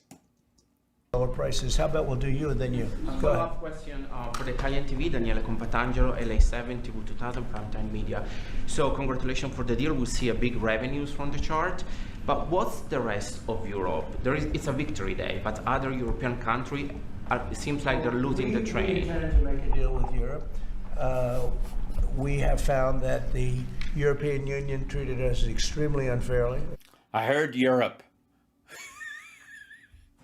I heard the word Europe, so I'm going to go with Europe. I'll just talk about Europe was mean to us. Difficult, and hurt themselves in doing so. And they very much want to make a deal. We'll be dealing with them. We are dealing with them currently, so that'll cover pretty much the rest of it. But this was separate because of the rest of what? In particular, this was a separate. Yeah, Brexit. They're not part of the European Union. We know that. That's why there would be it. Yes, we're aware of that. Deal. It always seems so natural. I mean, all the media would say that this seemed to be like, why did this happen 25 years? Why didn't it happen? Why is it happening now? Why is it even necessary? Why are you even talking about it? Why is it a big deal? Why there's not been this? Oh my God, England is stealing our factories.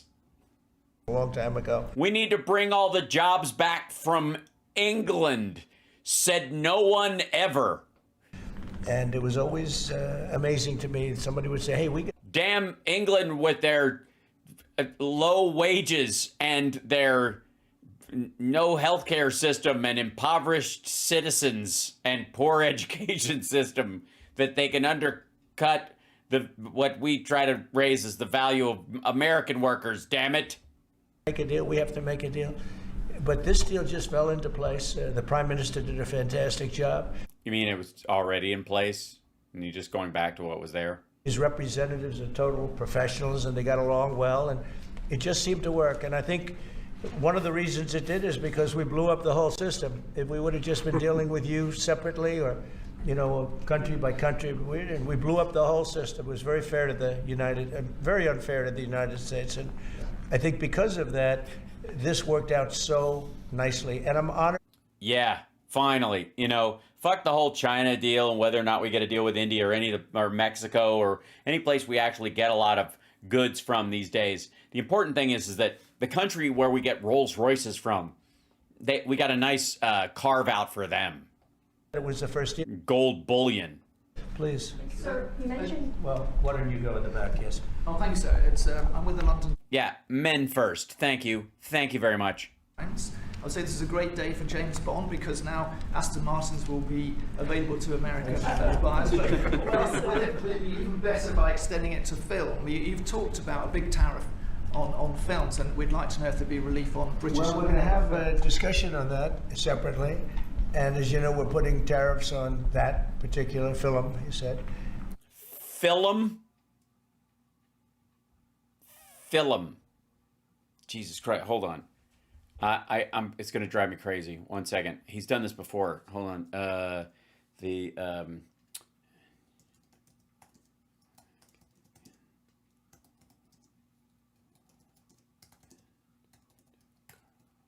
go. Hold on. Let's see. I'm not going to be able to find it. I was watching this film.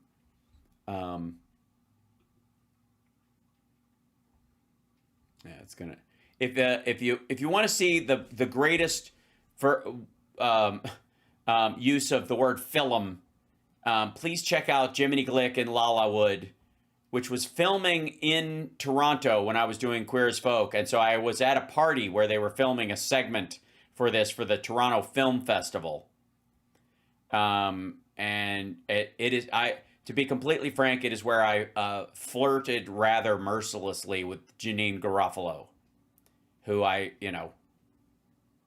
will confess to having a very Gen X crush on. So, yeah. And I was on Martin's TV show around that time. That was fun. Okay, his talk show. The movie makers, and we're going to be doing some tariffs to get them, because a lot of them have left this country. They all live here. The money comes from here. Everything comes from here, but they make them in other countries. So we're going to do something. Yeah, because they take place in those countries. Bring them back. Why can't we shoot all these big old Mission Impossible spy movies in Kansas City? Why ain't we doing that? Huh? How come they don't do Fast and Furious in Billings, Montana, man? We can tear it up out here, motherfucker. Come on.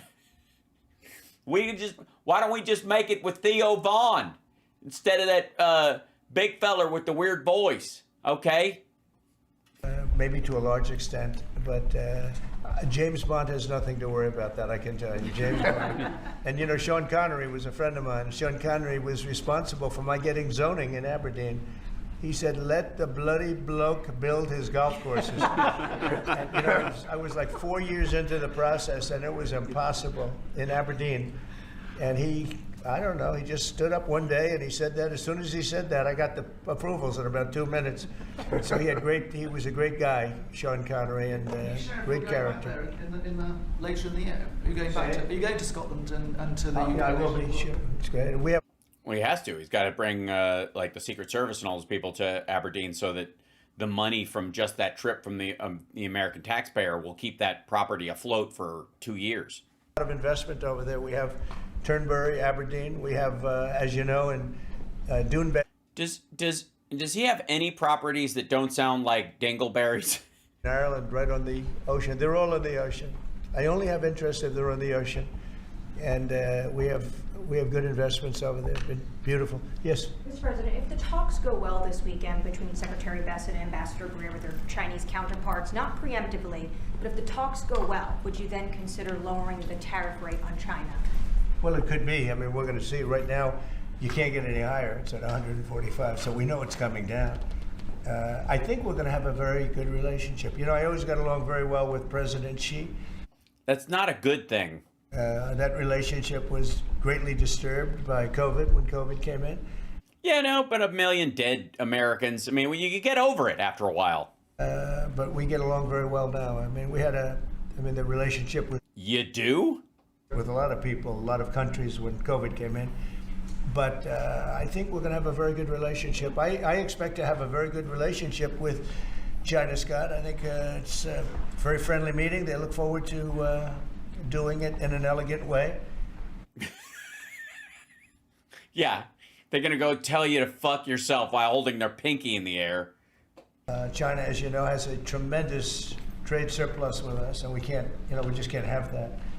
And but I think I think it's going to be very good for both countries. I would like to see China opened.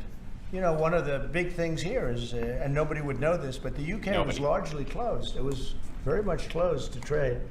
And no, it was not. It's opened, and a lot of the financial reporters are very happy about that, because so much I listened to them. Well, I hope they get countries opened up, and then you compete on a fair basis. But you can't compete when you're not allowed to go there. China would be the #1 example of that. It's very closed. We almost had it last time before COVID, and that didn't work out. What? Also, if the complaint is that they steal all of our technology, why would you want to sell into that country anyways? It's like selling into North Korea. Like, if they're just going to steal it, why would you even send them a prototype of something, much less a finished product? But we made a great... Yeah, Sean Connery was not English. He's Scottish, but his golf courses are in Scotland. That's what he was talking about. China, they had to buy $50 billion worth of our food products, and it was a great deal, doing very... They didn't. For our farmers, and then when... No, it wasn't. Came in, as usual, nothing happened. He didn't enforce it, and it got less, and ultimately, it destroyed a great deal. That was a great deal. But no, I think... No, it wasn't. China imports 80% of their food.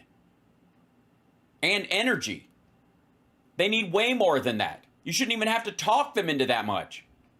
I think we're going to have a good weekend with China. I think they have a lot to gain. I do think they have far more to gain than we do in a sense, but we're going to have I think we're going to have a very good weekend. Will you speak to Xi after the weekend talks? I might, yeah, sure, depending on what Scott says. We Scott is doing certain countries and Howard's doing certain countries.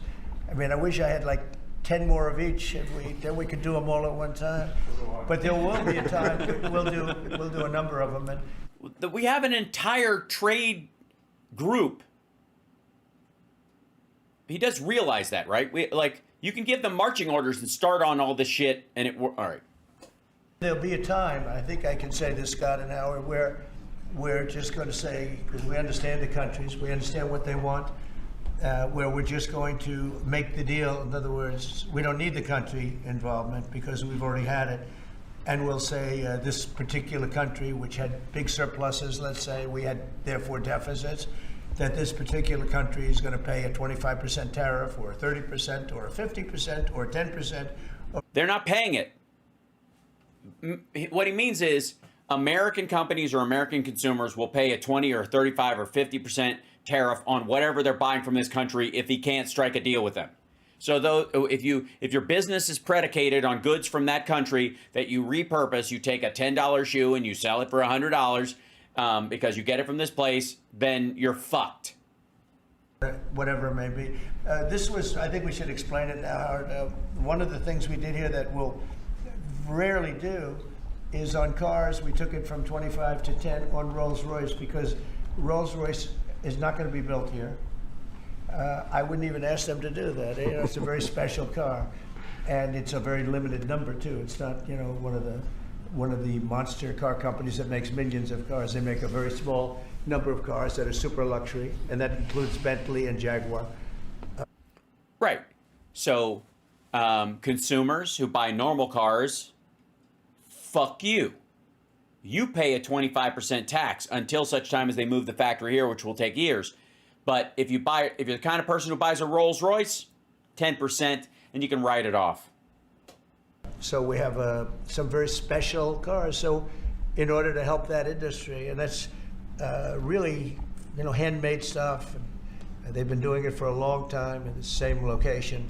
And I said, yeah, that would be good. Let's help them out with that one. But that's different than a car company that comes out and makes millions of cars, which they'll be doing in our country. They're going to build.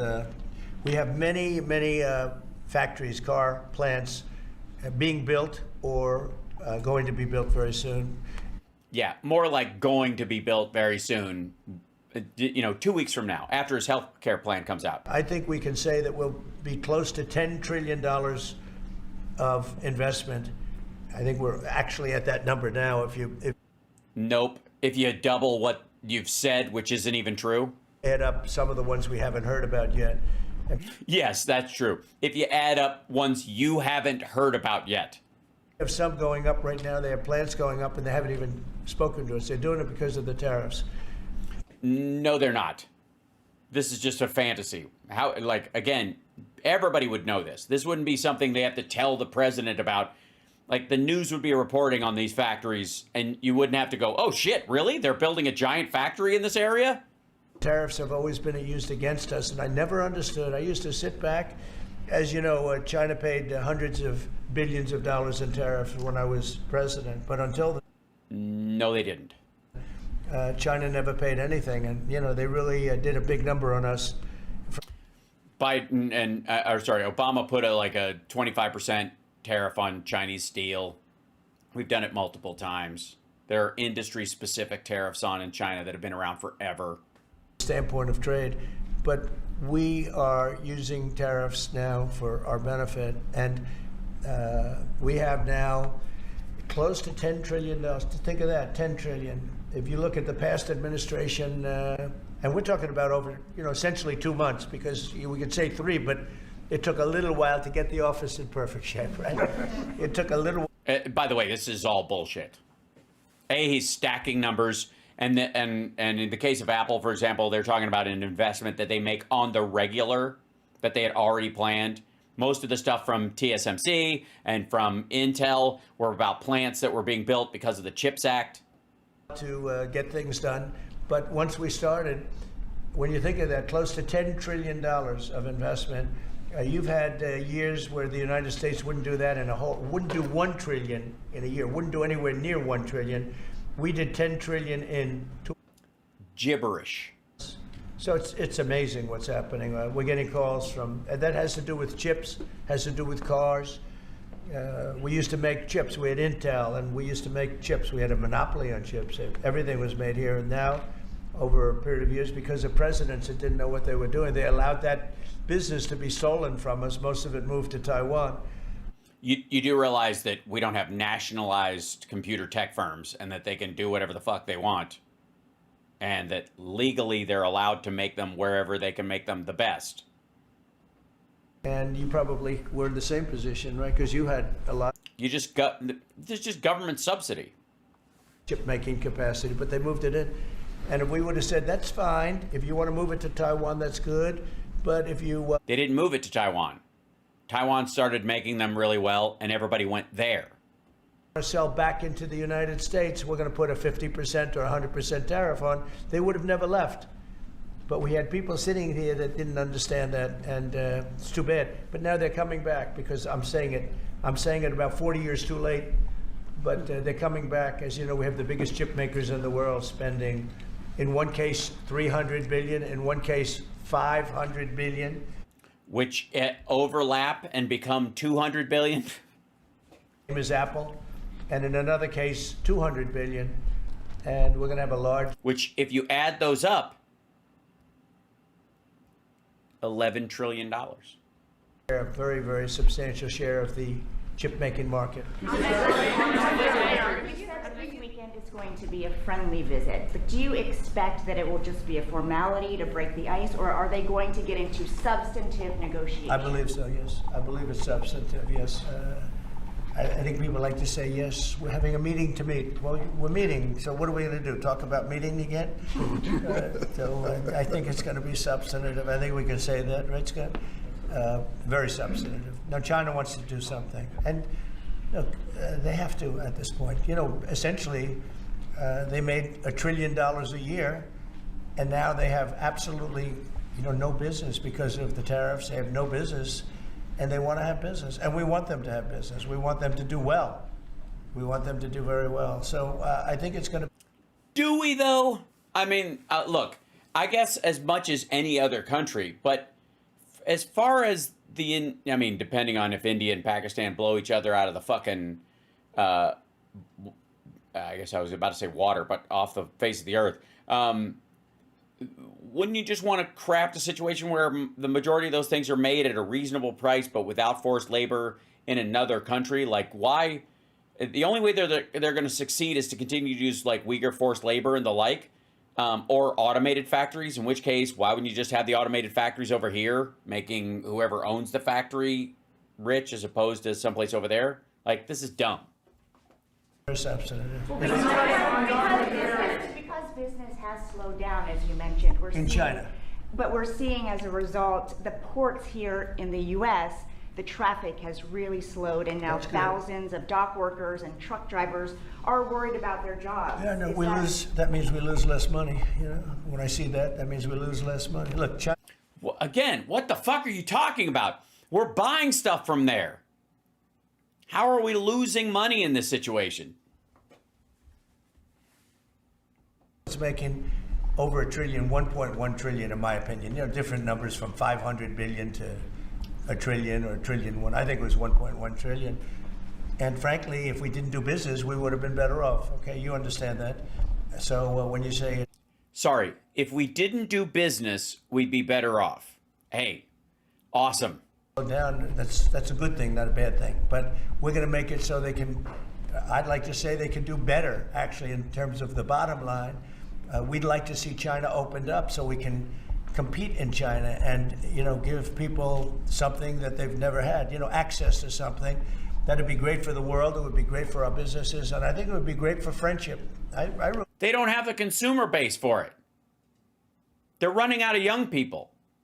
They barely have enough people to buy the front end stuff, like consumer goods that they make themselves, even at the lower cost that they make them. They certainly can't afford the shit we would sell to them, especially stuff if it was made in the United States at the wage level that it has to be made here. They'd never be able to fucking afford it. A Toyota made in the United States and sold in China would be like 6 times the price of a car made there. And they can't afford the ones that are there. Expect a lot of people think I'm a militant guy. I'm really not. I think that trade can bring Nobody, by the way, nobody thinks this asshole is militant. Everybody knows he's transactional and it's about getting his own back scratched. He doesn't give a shit about workers. Friendship with China can be something good. But, you know, one of the things that I know Scott's going to be talking about very high on the list is open up and let our businesses go into China, because when you talk about a closed country, that's a really closed country. And I think it would be great if it was opened up. It would give people a lot of choice and would create a lot of jobs, a lot of everything. So I think it would be a great thing for China. And that's going to be one of the things we'll be discussing, like we discussed with UK. All right. China needs food and energy. They don't need anything else as far as consumer goods. They make everything there. They rip off everybody's stuff. Every country that makes stuff in China, they make another one and sell it locally. They make knockoffs of fucking everything. You can get an Apple iPhone or you can get an Oppo iPhone. They have stores that look exactly like Apple stores that sell the knockoff iPhones legally and out in the open. They're not going to buy the real thing unless they're a fucking millionaire. And it's now become like a point of pride amongst the Chinese people that do have money to spend aren't going to buy American shit on purpose. It's effectively a boycott. It doesn't matter how much the government lets in, they're not going to fucking buy it. Yeah, please. So what does Britain have to do for you to drop the baseline 10% tariff that you're maintaining? Well, I think that's set because that has to do with a lot of different things, including past. You know, there are a lot of past things that we talk. This is very inclusive. We included everything, and that's pretty well set. Yeah, please. Yeah, Mr. President, the 10%. Yeah, it's a 10% across the board tariff, except on the carve-outs, which are basically everything the UK sells that is meaningful. Anything they don't drop ship from someplace else, which we do anyways, so we never buy from them. Again, I would like to say, what does the 10% actually apply to? Because we're gonna, like, as much as he shut up the de minimis clause with China, I guarantee there's a de minimis clause or a variation of that in our relation to all European countries, that anything under $800 you get from Europe isn't going to be taxed at that level, isn't going to have a tariff attached to it. So it's basically, so he can beat his chest and say, I made them pay 10%, but it's not actually applied to anything. Tariff remaining in place. Is that a template for these future trade deals? You say you're going to keep it here. No. Is it going to stay in every case? No, that's a low number. They made a good deal. Some will be much higher because they have massive trade surpluses, and in many cases they didn't treat us right. One thing with UK, they had somewhat closed, not like a China. Oh my God, they were a little bit closed, a lot of closed, not closed, maybe closed. Example, but they always treated us with great respect. They treated us with great respect. The template of 10 is probably the lowest end, and no, it isn't. Therefore, they made that deal, but they we've had just a very okay. Look, the baseline one with fucking England will be somewhere in the order of like 1.5 to 2% tariff on stuff across the board, by the 10% only applying to this much shit and a bunch of exemptions, basically flatlining the whole thing down to next to nothing. And that's going to be the deal. He's going to say we've got a 10% tariff on everybody, because as far as maggots are concerned, they're not going to fucking know. The only thing they're going to experience is shit. For Walmart shelves are going to be fucking empty starting around July. Boy, it's going to be a fun 4th of July. And then from that point on, until this is somehow settled, if it will be at all. But that 10% that's everywhere else, they're going to go, he put 10% on fucking everybody. We're making so much money. And like, well, then why do we still have a deficit? I don't know. Maybe they're not paying it. Maybe they forgot to pay it. Maybe we got to get them to sell more stuff to us so that they can pay more tariffs so that we can pay off our debt or whatever that they want to tell themselves. But that 10% is going to be spread across all goods. There'll be like 80% of the shit will have exemptions on it entirely. 20% of it will have a marginal rate, and in his mind, it will add up. And then there'll be some things that are like 30% on something we don't want in the country at all. And that's going to equate to 10%. That's how it works. That's how all this shit's going to go. Relationship with them. Like, I won't do that deal with cars. I mean, unless somebody shows me that there's another kind of a car that's comparable to a Rolls Royce, then there aren't too many. This is a good Maseratis, Ferraris, Lamborghinis, I don't know. Commercial for Rolls Royce, but they're going to order a lot of cars. Mr. President, I wonder where the... Yeah, they're going to sell like fucking hotcakes. Everybody's lining up to get a fucking Rolls Royce over here. Like to buy. I mean, well, the last time this happened, I would be happy to suggest a discount, obviously a very modest discount. We have to protect our profit margin. I've had many of them, actually. You know, the last time that happened, I ended up buying a Tesla. You know? A Tesla. Thank you. Mary Margaret Olahan with Daily Wire. I had a question about the UK deal today. I heard there was talk that part of the agreement would depend on whether the UK would respect free speech and freedom of religion. Nope. You heard wrong, stupid. This has nothing to do with your bullshit talking point. Sorry, this is all about money for rich people. You're not included. Sit the fuck down. I know the VP is really interested in that, talked about that earlier this year. Was there any assurances that you guys got on that front? You want to handle that? Yeah, that was not part of the conversation. Our conversation was an economic conversation. Right. From start to finish, closed by the president. Yeah, so stuff it, you broke bitch.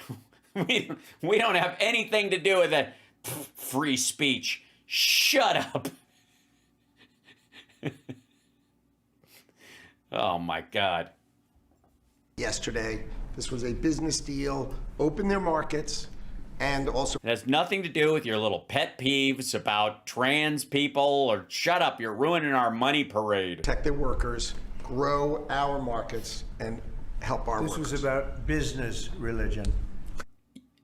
Yeah, well, that might be true. You know, business is sort of a semi-religion, but not nearly as important. I don't want to get myself in. Go ahead, in the back. Mr. President, will you be asking China to help you close, the gap between Ukraine and Russia? I think so. Yeah, I think it's a natural thing to ask. What do you expect? Sure, I don't know. Yeah, that'll work. I mean, hey, why would you even need to? I thought you could solve this shit in one phone call. I think we're making good progress. The fighting is a little bit different than it was. I think if we weren't involved, Russia would be, going at it to maybe get the whole thing. And without our involvement, they'd be able to get it because we supplied a lot of different things, foolishly. But we've been... Sorry, it would have been foolish to not let them take the whole country? Paid back by doing the rare earth deal that I talked about before. I think that I think that we will be very much involved in trying to get that bloodbath. It's a bloodbath. It's a horrible situation. 5,000. It's really more than that. Yeah, this number is not working, so I have to double it again. But it's 5,000 soldiers on average a week. Mostly soldiers are being killed. Young, beautiful people. I mean, they're being killed. I see the satellite pictures coming back, body parts lying all over the fields, heads and arms. It's so terrible. I've never seen. Yeah, it's a war. It's a European war at that. Anything like it, actually. And by the way, if you've never seen anything like it, you've been president before. Bullshit. There's no fucking, well, maybe he's just ignoring all the fucking intel they get from Burkina Faso or the fucking Sudan war. Maybe he just doesn't just, fuck it. Those are black people killing themselves. I don't care about black body parts. Who gives a shit? Nonsense. Of course you've seen shit like that. We've all seen shit like that on, social media is bringing it far closer to home. And not since the Vietnam War have people had access to the horrors of war before. If we can get that stopped, that will be a great accomplishment. And we're trying very hard, and I think we're close. And Mr. Witkoff is talking constantly back and forth. He's a real professional who's got a great relationship with both countries. And I think we have a good chance. And likewise, we're trying to work on Iran to get that solved without having to get into any bombing, as we say, big bombing. I don't want to do that. I want them to work a deal. I want them to be very successful. President Edward Lawrence from Fox Business. Yes. On the non-market barriers, how did you get the UK to bend, and what was the 11th hour deal or ask? Well, I think it was really just a part of the overall. I mean, they have so many things that are so good for them. It's going to be so good for the country, and that was sort of easy. It wasn't. We had non-market. I call it non-market or non-monetary trade barriers, and we had quite a few of them. Not nearly as bad as some countries. Some countries have, you know, they have virtually no tariff, but the rest of it is so brutal you can't do business with them, right? So it's a very important question, actually. No, I think the overall deal just worked out very well from their standpoint. They were willing to give that in order to get other things. And give what? You might want to speak to that, Mr. Ambassador. Look, the point about the deal is that we will continue reducing tariffs and non-tariff barriers. This is a continuing. We have not done any of that. Picture. It's a movie. It's not a still picture here. It's a movie. Yeah. It continues, and we're both. It goes from, you know, and right now we're at the opening credits, even though he thinks these are the closing credits. This is the opening credits, and there is a difference, Mr. President. To freeing up trade between our countries. We're both committed to freeing up investment between our countries. Of course we are. The point about this deal is that it provides a very good template. Of course.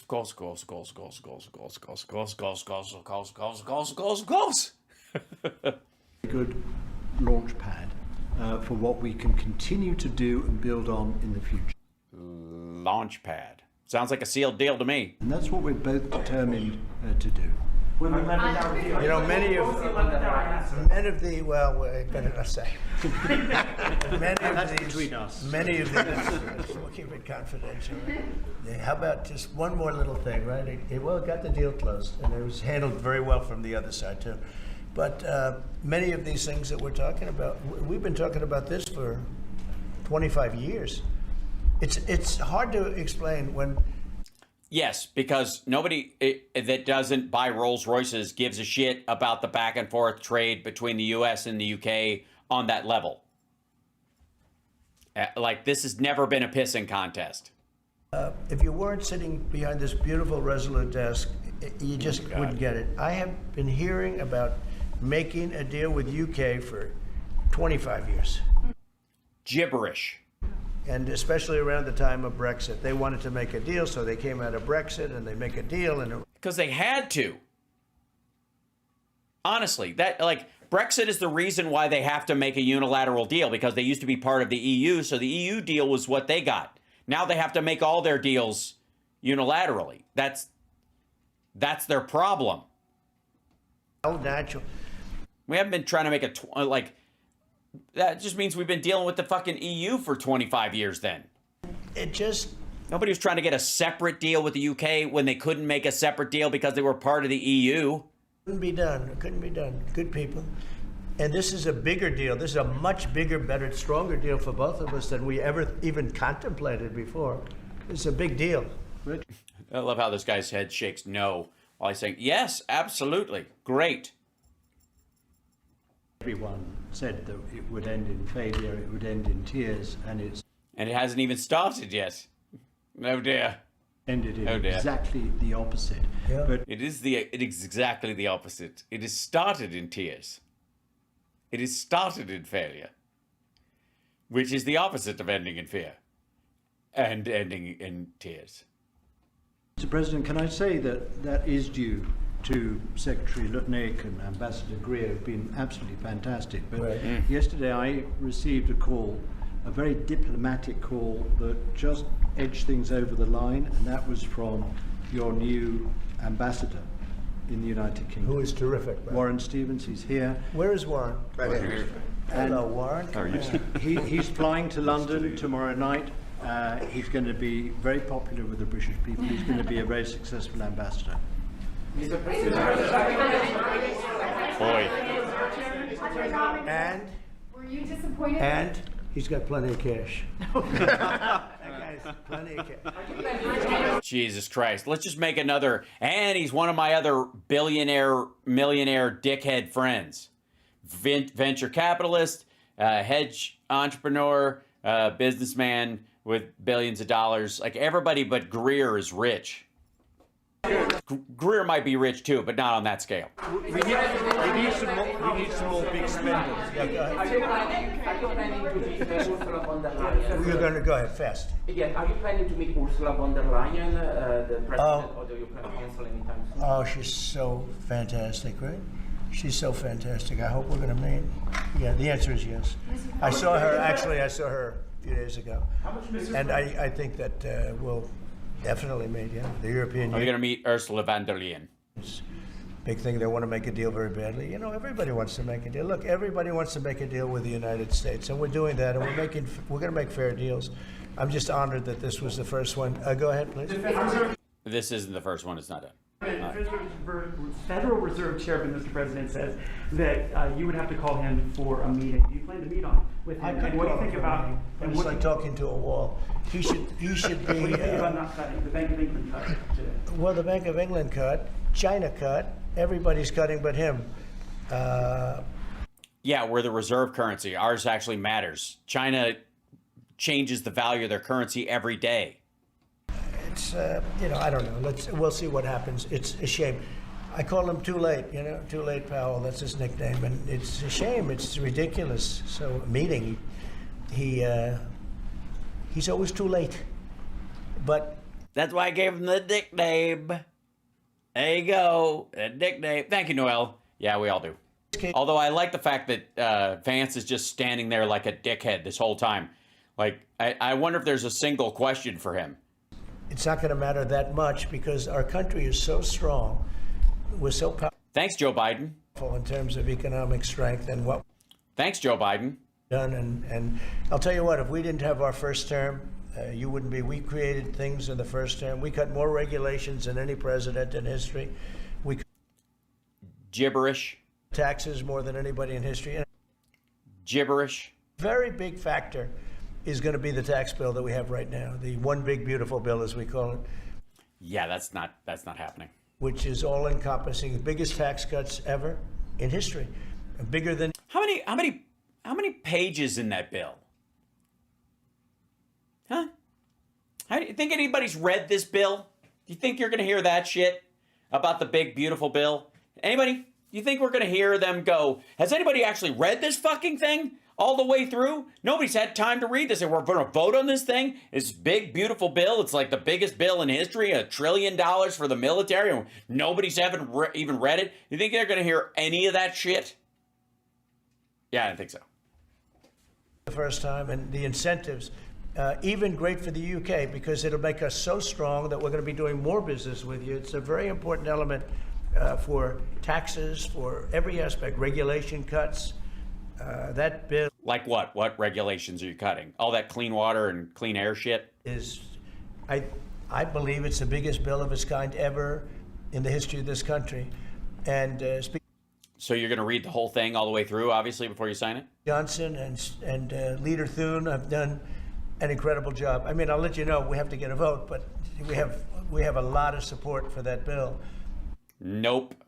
And if that happens on top of all of these trade deals that we're doing, this country will hit a point that you better go out and buy stock now. Let me tell you, this country will be like a rocket ship that goes straight up. This is going to be numbers. Well, actually, you want a rocket ship to curve with the Earth as it's leaving the atmosphere. Otherwise, it'll its expenditure of fuel is too much of an expense for the propulsion that you're getting. So you want to bank on some of the aerodynamics of the rocket to conserve some of that. Otherwise, you run into the rocket fuel versus weight conundrum. nobody's ever seen before. That's a very important element of all of this. You know, if we get that, if you don't, and the Democrats are fighting it only because they want to fight. They have Trump derangement syndrome. You know, if it was somebody else, they wouldn't fight. If you had a normal person, if you had some. Sorry, no Democrat would vote for this if Mitt Romney put the same fucking thing through. Sorry. Sitting behind you, they'd be fine. But they have Trump derangement syndrome.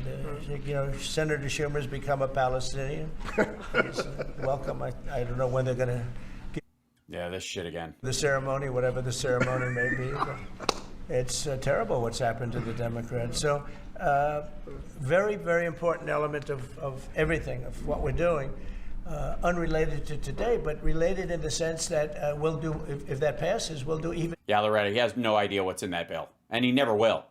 More business. He just wants to sign one big bill and take credit for signing a bill that big with $1 trillion for the military. That's all he's not gonna, nobody's gonna go through it.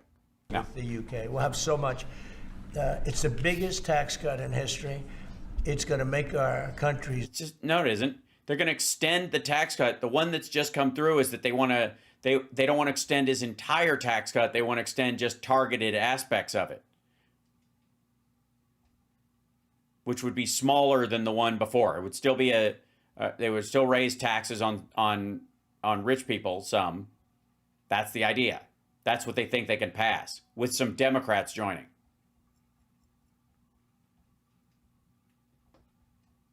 Why is this not playing? What's happening? Why did that work? Okay. It's going to be incentive, as you know, with the deduction for basically for work. You work, you build, you plant, etc. Your deduction. Yeah, that's what it is. That's how it works, right? It's going to be the biggest. It's the biggest bill of its kind ever passed. Maybe the biggest bill ever passed. That's why we call it the one big beautiful bill. What is in it? Since you know what it is, since you're saying it has a name, and you know what it is. What's in it?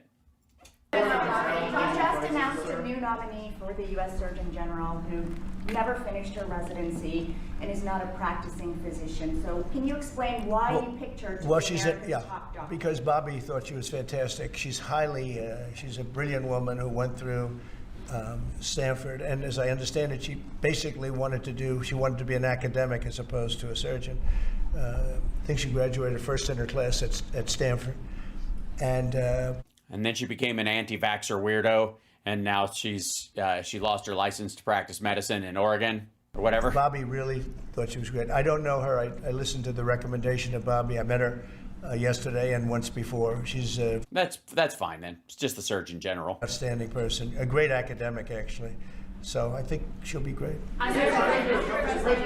Your nominee for U.S. Attorney of D.C. Do you have a backup plan if this Senate does not? But he's a terrific person, and he wasn't getting the support from people that I thought. You know, he's done a very good job. Crime is down 25% in D.C. During his period of time. You mean during Biden's administration? Disappointed in that, but I have so many different things that I'm doing now with the trade. You know, I'm one person. I can only I can only lift that little phone so many times in a day. But we have somebody else that will be great. Yeah, that's why you would delegate to staff to go find you people, because you got all these people, right? You got tons of people. Where are they? Where's this deep bench we keep hearing about? All the best people. Hashtag the best people. Why are there like 5 people in your cabinet doing multiple jobs? I just want to say Ed is unbelievable, and hopefully we can bring him into whether it's DOJ or whatever in some capacity, because really outstanding. It was someplace where he doesn't have to pass Senate confirmation. To me, it was disappointing. I'll be honest. I have to be straight. I was disappointed. A lot of people were disappointed, but that's the way it works sometimes. You know, that's the way it works. And he wasn't rejected, but we felt it would be hard. He would have been rejected, so you had to pull him. And we have somebody else that we'll be announcing over the next 2 days who's going to be great. Yeah, they're fabulous. They're awesome. I mean, in many ways, I don't even know why I didn't ask them first. You know, they're a friend of my pretty girlfriend who lives in Canada, who's totally real. With companies like Ford and Mattel recently saying they're going to raise prices on certain products, how long do you think the American public is going to be patient and wait for you? Well, I think they're saying that just to try and negotiate deals with me. They're not. Look, tariffs are the most misunderstood thing maybe in any form of business, anywhere in business. Oftentimes the country picks them up. Oftentimes the company picks it up. The people don't pick it up. Okay, the people don't pick it up. And if Ford did that, they wouldn't sell any cars. And if Mattel, I don't know, I'm not so sure. They also said they're the only country I've heard. They said, well, we're going to go counter. We're going to try going someplace else. That's okay. Let him go, and we'll put 100% tariff on his toys, and he won't sell one toy in the United States, and that's their biggest market. I heard that. I mean, I watched this guy talking about how I'm going to go counter. I said, well, I wouldn't want to have him as an executive too long. The Ford people I know very well. What they're doing is negotiating with us by saying that. But we don't think that's going to happen. Look, I put out a truth today, and it said that gas is down, gasoline is down, energy is down, groceries are down, eggs and groceries are not down. I mean, eggs, thank you very much, but eggs are down. When I came in the first week, you guys hit me with eggs. I said, what the hell happened with eggs? Eggs were up like 170% and going up, and they said don't order any for Easter. And we were thinking about ordering plastic. Yeah, they didn't say that. Eggs like everybody was doing. And Brooke did a fantastic job, agriculture. Brooke did a fantastic job. And we had hundreds of thousands of eggs out here on the lawn. No, you didn't. 2 weeks ago at Easter. Hundreds of thousands of eggs. Did you? What'd you have, an egg stomping contest? What the fuck are you talking about? But you take a look at the cost. Energy's down. Even interest rates are down. Now, if... No, they're not. The chairman of the Fed, Jerome, if he would lower interest rates like China did, like I think UK did, but like numerous other countries have done, it's like jet fuel. Yeah, but their economy's different than ours, and their currencies are not the currency of world trade. It matters more. Great. But he doesn't want to do it. I think he doesn't want to do it. Probably he's not in love with me. I think that's right. It's sort of a crazy reason, but that's the way life is. Anybody in his position would be like jet fuel. But even without that, we're doing well. But remember this, you know, I've watched you people reporting over the last few months that if we do this, you know, prices are going to go through. Well, groceries are down. All of this stuff is down. Lumber is down. Oil is gone to, I mean, we have that thing broke 60, right? $60 a barrel. And $1.98, $1.99 in some cases. And heading in that direction. Now, again, just bullshit. Just straight up bullshit. Do I have this? Let me show you this.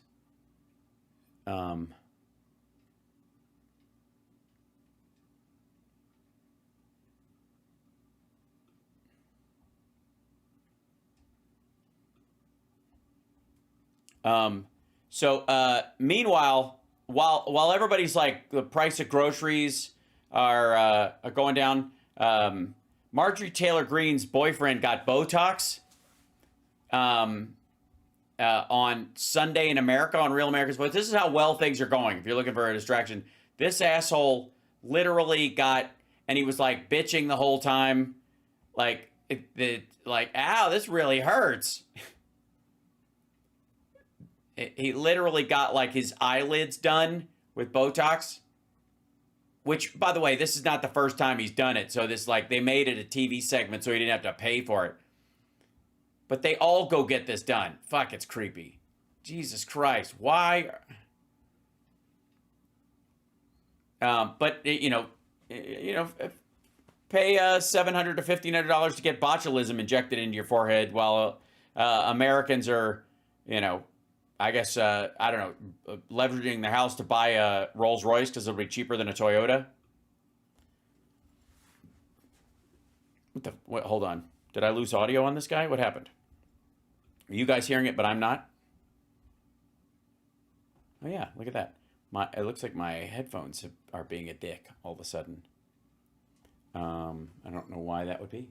I think it's because I'm over time and I've run out of battery time, and you guys are tired of this asshole anyways. So I'm going to end up having to move some of the stuff to the morning the audio wouldn't play through for some reason. I don't know what that is, and I kind of don't care because like it's not gonna he's gonna say anything more. But we got through most of it. The rest of it's just kind of like thank you very much, and then they piss off. So it wasn't just me. Okay, the audio just was being weird, huh? Because I saw it playing, but it wasn't going through somehow. I'll see you guys tomorrow. Rob Glenn will be joining me for in the morning, and I don't know. Do we have a second guest tomorrow? Andrea, besides Rob for Friday Eye, because God knows we're gonna have a bunch of stuff, and I think we're looking at maybe the China show guys on next Friday with us. I thought we had one other person. It's gonna take me a second to figure out who it is in the staff chat. Yeah, fuck, we got through it though. So yeah, it's the same old totally natural bee sting look. That's exactly right. Again, I have been accused myself of getting Botox at some point just because I look fantastic for my age. But I would never, Botox makes no fucking sense to me as a comedian, especially, as a comedian, but as an actor, I'm enraged. It's just stupid. So, I went over. So I'm going to let you guys go. Thank you very much. I know there are other shows after me. I try not to step on them because people go and you're with me for 2 hours and I greatly appreciate it, but I don't want to step on the other voices that are out there. And so, except on special occasions, which I'm thinking about, by the way, and I pity the mods during this, but over the next month or so, I'm going to do a couple of I guess they'd be all day streams. I would do a morning show, but I'm going to go straight to the evening. Kind of how Cliff did his little, 12 hours straight or 24 hours straight thing that he was doing. I'm going to do something similar. Yeah, tell your face. I'm going to do something similar on that, but for a straight day, just for a long run or whatever, just to try to elbow Destiny and those guys off of the, and Hassan, push them aside. I still have to deal with that Hassan footage. I'll bring up a piece of that tomorrow in the afternoon because we got to look into this because it's driving me crazy. So maybe that'll be a part of our, China Friday aspect of it. But I will see you guys in the morning. Take care of yourselves and take care of somebody else. I'm going to hope everything is playing normally. I see audio going now. It should be all right. Yes. Let's see if my thing plays again. I'll put my headphones back in and see if it... Yeah, they woke up. Okay, good. And I will see you guys tomorrow.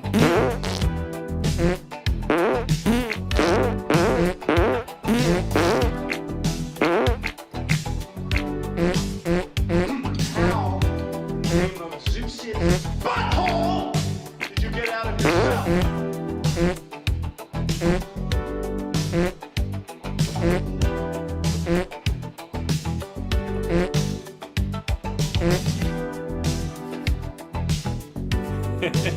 Sorry, I'm a grown-up.